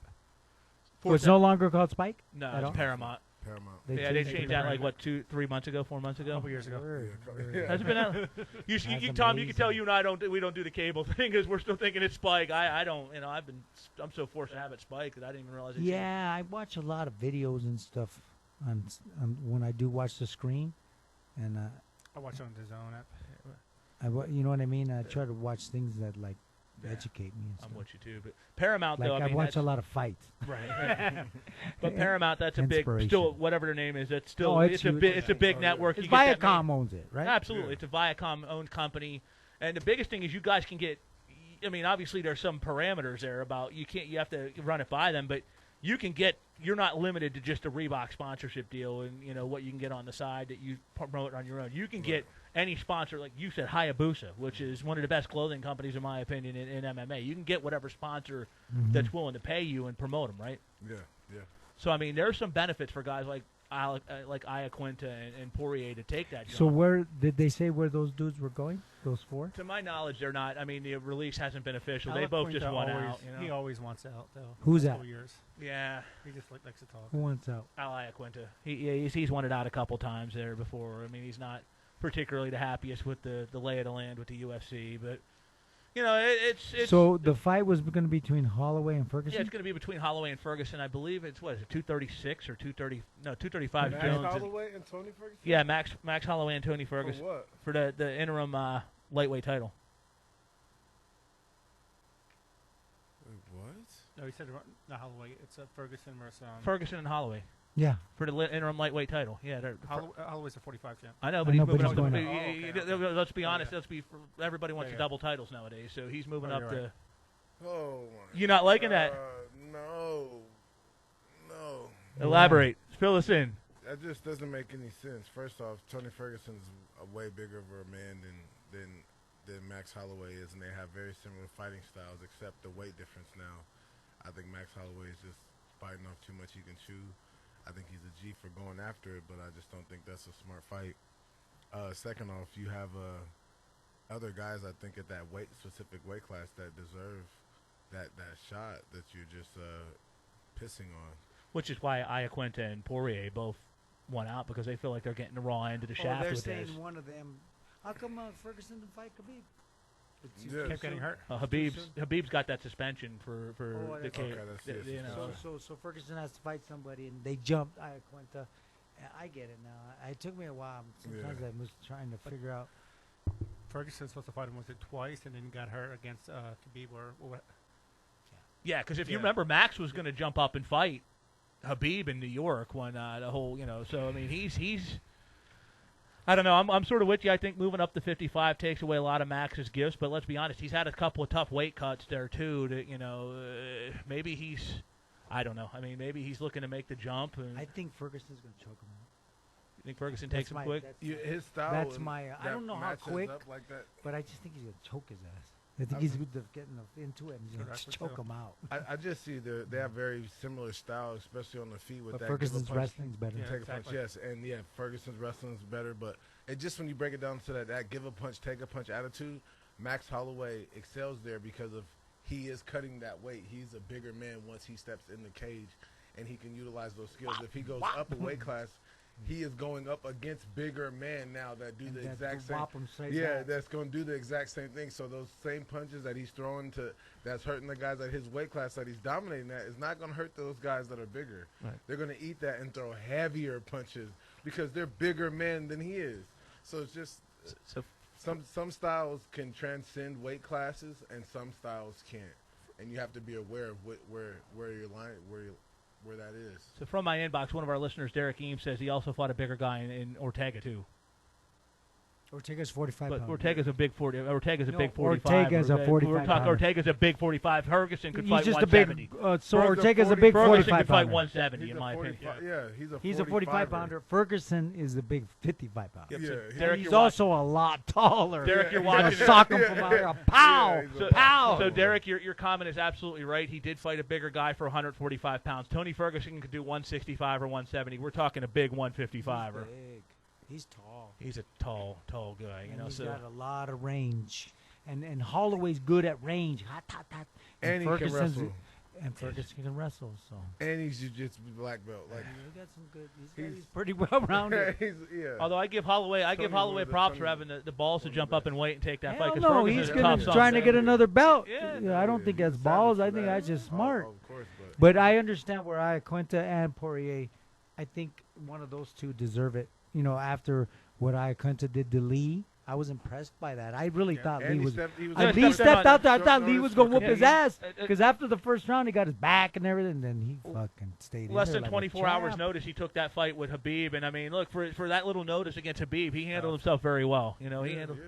I think he could definitely be argued to get that. But and Poirier, too. Poirier's been looking good. Oh, yeah. Poirier's rolling, dude. When's Gaethje fighting? Yeah, but Poirier just lost, didn't he? He lost his last fight. Let me double check on that. I know he beat Gaethje out here, and I think he's fought since then, and he won. He won. If he won, then he definitely should be. Looking at Poirier. Before Holloway. Yeah. He should definitely get there before Holloway. And to answer your question, if it makes money, it makes sense. Yeah. Max Holloway pulls more numbers, pulls more viewers, sells more pay-per-views. Then who? Then both of those guys. Quinta and Poirier. So. How do you know? I don't know because I don't know the stats or statistics. Just guessing. Poirier. I'm sure, yeah. Poirier 4-0. If I had to guess, Holloway pretty hot. They made him pretty popular. If I had to guess, I would have think. He's Hawaiian. He's popular. Yeah. Everyone likes Hawaiians. Everyone. Poirier 4-0 and Poirier's Hawaiian. Hey, buddy. Shaka Bra. Hey, brother. Why you buy me all this? Because you're from Hawaii. Poirier 4-0-1 in his last 5. He just beat Eddie Alvarez back in July. He should get the fight. He should definitely get the fight. And he's 4-0-1, and he's got 3 fighted a night or 4 fighted a night. So I mean, that's in 5 fights, that's pretty solid stuff. But so I can certainly see where he's a little bit. Big 55 pounder. Oh, Poirier's a beast at 50. He's a huge 55er. And to answer your question, Gaethje's fighting in Philadelphia against. Oh Christ, who's he? It's a main event. He's fighting Edson Barboza. Oh, yeah. Edson Barboza in Philadelphia. Oh, my God. Yeah. Oh, my God. All right, Tyrell, I like that. Oh my God! Now our audience, you gotta fill us in on that. Oh my God! They're trying to get Gaethje out of there. I think he's gonna leg check him. Gaethje should take guys Bro, down. he is a brawler. He just sits there and takes stuff from a guy like Edson. Edson's gonna hit him with something heavy, and we're gonna see the ending of Gaethje's career. I think Gaethje wins. Do you? In a 3-round thriller. I love now the savage, the warrior in me. Gaethje feeds that because he's all about that. He's all about that hand-to-hand combat. I'll stand in front of you. I'll take your best shot. I'll give you back more. But that does not last long. That has no longevity. And at any moment, the wrong shot can hurt you permanently. Agreed. And I think he puts himself at way too much risk. He uses no IQ when it comes to the game. It's just all about toughness, which eventually breaks. I support him. All-American wrestler, too. I mean, listen, I'm just saying that if that's the way he's going to fight, God bless him. You know what I mean? He's popular. It is hard. But if, would I want my son to fight that way? Fuck no. Or would I want to fight that way? No. But I have to respect him for his attitude and getting in there and squabbling like that. Those dudes. You know what I mean? Like, he's like some Safford. That's some Safford shit. He's tough as shit. Yeah, people from Safford are tough as hell, like state champs and shit in wrestling. But we've seen him get clipped a couple times in the UFC already. I mean, Eddie clipped him. I mean, he's been, he gets clipped in every fight. I'm talking. He sits right there. He don't move. When I mean clipped and dropped for the count, bro. I mean, he was able. They did ask him about why didn't he wrestle, and he's like, I'm afraid of getting tired. Exactly. Okay. No, there isn't a fight that Justin has where he doesn't get nailed. I mean, the guy's honest. He's true about it. It's way easier to go out there and knock somebody out than just to wrestle 100%. Trying to at least. Yeah, at least trying. It's easy to get hit too. Yeah. You know what I mean? It's real easy to get hit. It's like hard to get out of the way. People say, "I'll just get out of the way." I tried. But that's why Gaethje plays the hit me first and I'll hit you, because when you hit somebody, you have to be in a certain spot you hit back to hit them, and it's easier to hit somebody right after they make contact. It is. It's valid point. I get the game, but it's just not a safe one. Yeah, I understand. I would choose an alternate. I'm sure with Trevor Whitman is his coach. I'm sure he has suggested it, but he just says, "No, I'm gonna do this." I mean, Gaethje has a style. You guys are millennials. You're gonna do it the way you want to do it. I'm not a millennial. Hell yeah, you are. Not. How old are you? 20 what? 28. You're a millennial. You're right in the middle, I don't think and it's not a bad thing. My perspectives aren't anywhere like millennials. Well, coming up here, speaking of while we're talking about millennials and non-millennials, we've got 2 great events coming up here in the next 2 weeks. We're not going to be back until the 7th. So talk about the big one, UFC 235, taking place in Las Vegas, NV. John Jones, Anthony Smith coming up. And actually 2 title bouts. We've got Tyron Woodley and Kamaru Usman. That's going to be a fight, Tyrell, I'm looking forward to seeing, because if there's one wrestler or there's one fighter at 170 pounds that I think might be able to go tit for tat with Woodley's wrestling. I use Jones that term loosely. Woodley. I'm going to say Usman's very, and you've trained with Usman. I mean, that wrestling is so damn good. So damn good. I'm going with Jones and Woodley. Well, that Woodley fight, I'm very interested to see where that goes. I think if Woodley can stop Usman's takedowns, then then that's where the fight is gonna. Yep. That's, to me, is where the fight starts. If Woodley stops the takedowns and that pressure, that means Usman's gonna have to throw hands, and that's what I'm interested to see.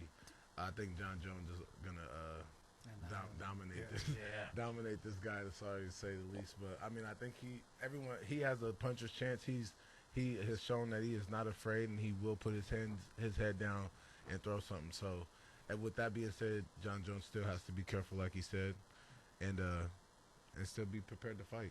Real quick, for your perspective, being you've trained with Kamaru, you've seen his rise. You know, you said if Tyron can stop his takedowns, how good, those that haven't seen Cam Ruth's takedowns in person, how good is this guy in terms of putting people down? Because he makes it look almost effortless at times. He's very much like Khabib, where it's just very relentless. The grind. He shows you all wrestlers will show you what that grind is like that we went through in college. Where did he wrestle at? He wrestled at D2. National champion D2. He wrestled at I'm not sure. Not remember what the name. Nebraska of the Kearney. Nebraska Kearney. University of Nebraska Kearney. That's legit.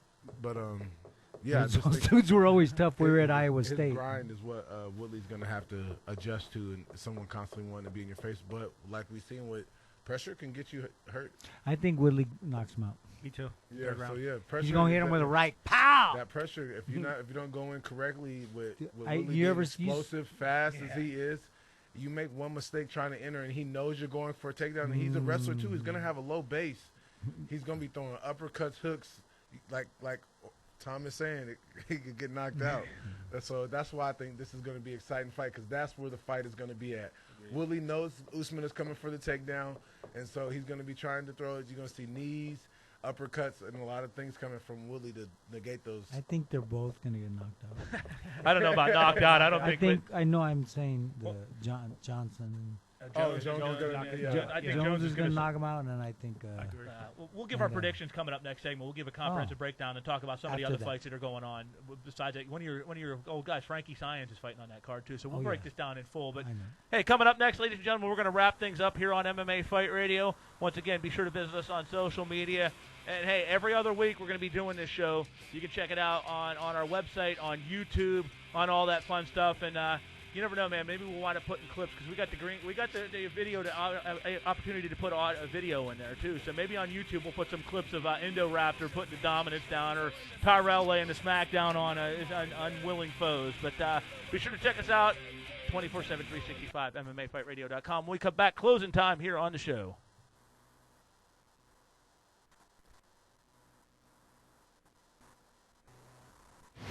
On Saturday, March 2nd, UFC 235 takes over Las Vegas with a blistering hot event topped by 2 title fights. Pound-for-pound great John Jones looks to cement his legacy when he defends his belt against surging light heavyweight Anthony Smith. Plus, welterweight king Tyron Woodley meets dominant contender Kamaru Usman. UFC 235, Jones versus Smith, only on pay-per-view. Card subject to change. Are you paying unexpected costly repair bills on your car? Need an extended auto warranty? Look no further than Nationwide Auto Warranties. Any make, model, or mileage vehicles, they've got you covered. Protect yourself now or pay for costly repairs later. We obtain factory-like coverage for your used vehicle. Extend your original factory warranty. Most vehicles, makes, and models qualify. Nationwide Auto Warranties average $500 to $1,000 less than dealers. Visit nationwideautowarranties.com or call 623-935-7988 for a free no-obligation quote.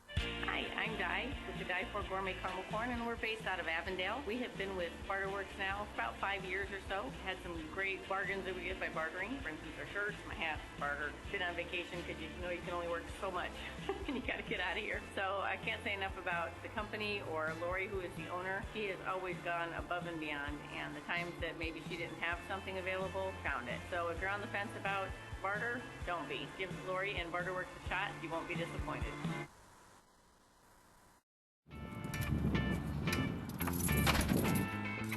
Today, Rob is the man. He's headed to work for a promotion. Rob doesn't realize the importance of a reliable warranty. Any make, model, or mileage. $500 to $1,000 less than the dealers. Don't let an unexpected repair ruin your day.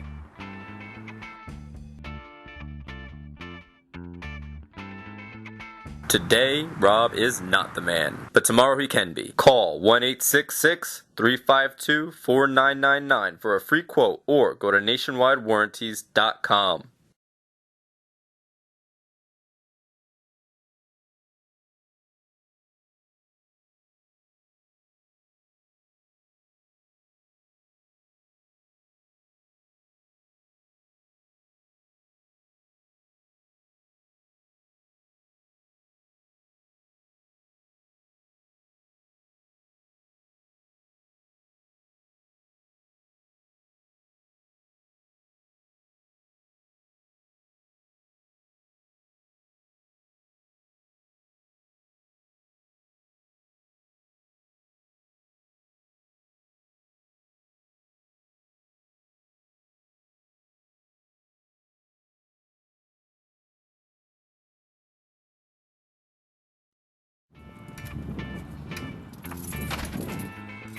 Today, Rob is the man. He's headed to work for a promotion. Rob doesn't realize the importance of a reliable warranty. Any make, model, or mileage. $500 to $1,000 less than the dealers. Don't let an unexpected repair ruin your day.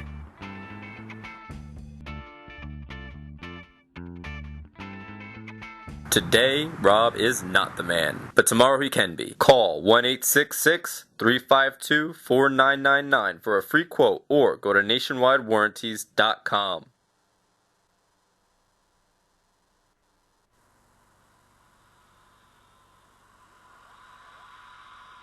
MMA Fight Night Radio is coming to you live from Studio 1A at True Story Studios in Tempe. And now, more from the boys. It's Jay and Dallas. So wrapping this week's show up and putting it in a nice little bow around it. MMA Fight Radio, final 15 minutes. We thank you for joining us. Just a quick reminder, we'll be back on March the 7th. Same bat time, same bat channel, 6 to 8 p.m. That's Arizona time. I believe we're Mountain time now. I could be wrong. Carlos, we're Mountain time, right, bro? Yes. So 6 to 8 p.m. Mountain time. Be sure to join us 2 Thursdays from now. But wrapping up in a bow, though, UFC here in Phoenix, as I said, a big win for Francis Ngannou. We also saw a pretty strong performance by Aljamain Sterling, big win over Jimmy Rivera. A great fight between Paul Felder and James Vick. Felder actually suffered a collapsed lung in that fight. What was that about? Dude, he had said some Philly tough. I guess he's still here in town because his lung collapsed during the fight, and it wasn't resetting, so he's like still in the hospital here in town. I think he got released. I thought I read something he got released. Did he? I could be This was mistaken. yesterday. Maybe you're right, but I know he's was in hospital for that like a lung. day or I don't so. know if it happened. I believe he said it happened in the third round of that fight, but it was. And he actually went to hospital after he talked at a press conference and all that stuff. That he went there, so he didn't go to hospital right away. So that guy's tough. That guy's Philly tough, but fighting with a collapsed lung against a guy like anybody in this sport, that's some brass ones. But also big winners. I mean, we saw a great fight, Luque and Brian Barberena. Luque, a guy that, and he just gets better and better every fight. But man, what toughness Brian Barberena has. Yeah, I was really cheering for him, because I've trained at the lab and. They do amazing work there. John Crouch is. I remember back in '09, after I was a coach at ASU, I went to their gym and I helped out. I was the wrestling coach for a couple months, but they lived, pretty far out in Bell, and they had a cage there, and that's the cage that we used for World Fighting Federation. I bought it off them. I bought it off the lab back in '09, and we threw a lot of great shows in that cage. We had a lot of UFC fighters come through, Kyle being the most recent. Ty Edwards fought on the show. Henry was a champ. Sainz was a champ on the show at WFF. Roman Salazar was a champ. He wrestled Anthony Burchak. There's a lot. Jakar Close wrestled. They fought there. Courtney Casey. We had Tracy Cortez who's coming up. It's fought there. So you're going to see a lot of. It's very important that we support this local community in the MMA, and get people to go to the shows and support as much as they can, so these guys can have the opportunities to have more than like what Tyrell has 6 fights, but he's a heavyweight, so that's different. One of my favorites for you guys was Matt Betzel. Matt. But what a great story yeah, that is, man. Matt He talks great. mad shit too. He's fun, dude. Yeah, and Barbara, you know what? He fights hard every time, and he always has a chance to win.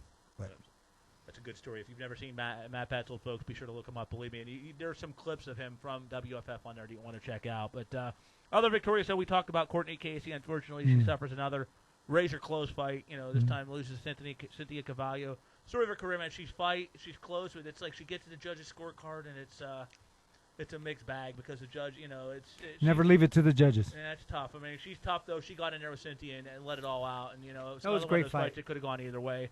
Crying Gracie with an impressive debut, chokes out Alex Caceres. I'm friends with Alex too. He's from the lab. Dude, I like him. He's funny, and he's got a good heart. And what did he get choked with again? Kron caught him with a rear naked choke. Oh, I missed that fight. I was refereeing some dinosaur fights during that one, but I made it for the last 3. Crone looked. Gracie looked really, really good. I mean, he got. Where's he training?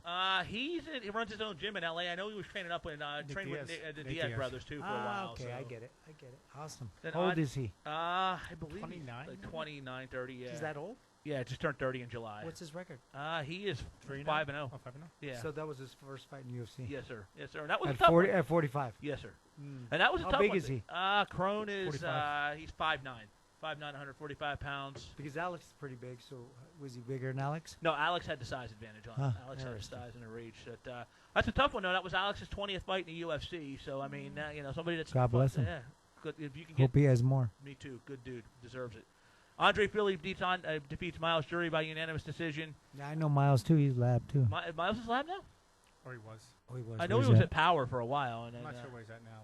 I don't think he's at No, Did he's he go at, back he's to at the San, I lab. think he went back to San Diego for a little while. But No, he's at the lab. Oh, is he? Okay. Okay. Then other fights, Andrea Lee beats Ashley Evans Smith. Manny Bermudez improves to 15-0, beats Benito Lopez. Nick Lentz tops Scott Holzman. Very, very not popular decision in the crowd, to say the least. Yeah. But that was another one that went back and forth. Luke Sanders knocks out So Henry Lentz Brow. beat Holtzman? Yeah, it was. Holtzman fights hard. Holtzman's an animal, too. He fights like a beast. And so what do you think won? In all honesty, I don't want you to lie. No. Honestly, it was one of those ones that could have gone either way. I think the judges got it right, but it was razor close. I mean, I think the judges got it right because I think Nick was a little bit. Nick did what Nick does. I think he controlled the octagon Holtzman changed a at little the bit. lab too. Yeah, Holtzman's. I mean, you could have gone either way. Yeah. Holtzman, Luke changed it. Fight ready. Luke's at fight ready, and big win for him. Knocked out Henan Barao. Yeah, great. Hannon, I think is. I think he won 2 fights of the last 10 or something crazy. And that was at 35, correct? Yes, sir. Yeah, that would be tough for him to be fighting at 35. I don't think he can make that weight cut. And he missed, and he said at media day to me, he said it was the best weight cut of his life, and then he missed by 3 pounds, 3.5 pounds. So. He has to weigh his weight cut because he didn't finish. TJ Dillashaw stole his soul. Honest to God, he hasn't been. You were talking about Chet Congo, and happens. He hasn't been the same since that Dillashaw fight. And Emily Whitmire sets I believe it's a strawweight record, fastest submission in women's strawweight history, 1 minute 1 second submission over Alexandra Albu. So good night of fights in Phoenix. But moving on, we were talking a little bit last segment, UFC 235. Everybody here across the board seems to think John Jones is going to win, right? I think so. If I had to bet my life, I'd say John Jones. Yep. I like Anthony Smith, and I am going to say this about him. To me, and Tom, you can vouch for this as a trainer, the most dangerous fighter in the world is one that has absolutely nothing to lose. And I think we all can agree Anthony Smith don't have anything to lose in this fight. I mean, he loses to John Jones. John Jones beats everybody. John Jones is, the best. Talk about Matt Hamill. Matt Hamill, yeah, with the 12-6 elbows. Everyone comes with a Matt Hamill. Except Matt Hamill, but no, John Jones Rocky is Marciano. best pound-for-pound fighter in MMA, perhaps in the history of the sport. We could argue that one. John Jones was so damn good at that. And Anthony Smith, though, I mean, look, he comes in there loose. He comes in there, fluid and realizes, look, It'd be good for the sport. I'd love to see it because I'm a big Anthony Smith fan. But What's the chances? 1 and what? 20-1 maybe? Yeah, probably 20. I can't count that high. I don't know, man. Not too high, but hey, nobody thought Matt Serra would beat GSP either. That's true. He has a chance. There's always a chance. There was always a chance. But John Jones, but though, he's so good. Jesus. Yeah, Jones he makes it look easy in there. He's 6'4" and he's whack. He's throwing elbows. Yeah. He throws the elbow and it's like the normal person's jab. Is he going to discipline John Jones, or is he getting a lazy discipline John Jones? You never know. That's true. But the thing is, even we seen John Jones at not his best. Open on that last dude. Yeah. He's like had a mission from him. He was like, Yeah, I'm but he gonna didn't keep whoop it on his this. feet. He said, all right, I know it goes to He did what he had to do. Yeah. Took him down, beat him up. He should have did that the first time. Yeah, but sometimes you get hit, and next thing you know, you're swinging, and you don't even think about getting a takedown. Hey, Tyrell, you're fit. Guy you're a big fan of, just joking. Ben Askren makes his official UFC debut against Robbie Lawler. Let me tell you, that's going to be a tough one because if Lawler hits, he's one of them guys, he hits you, you're in deep kimchi. You're in deep kimchi. Askren's going to win. Askren's great wrestling, so... If once he takes him, if he takes him down, it's game over. Robbie doesn't have the wrestling to keep up with him, I don't think. that's what separates him. Askren's not going to trade punches with Robbie. I've trained with Askren. His body feels like he's 250 pounds. He's not going to train. His weight. Trade punches. So I hope Robbie can move his feet good and have good foot movement. He can catch him with something heavy and hurt him and finish the fight. But other than that, it's going to be a long fight for Robbie, just defending off takedowns in the grind.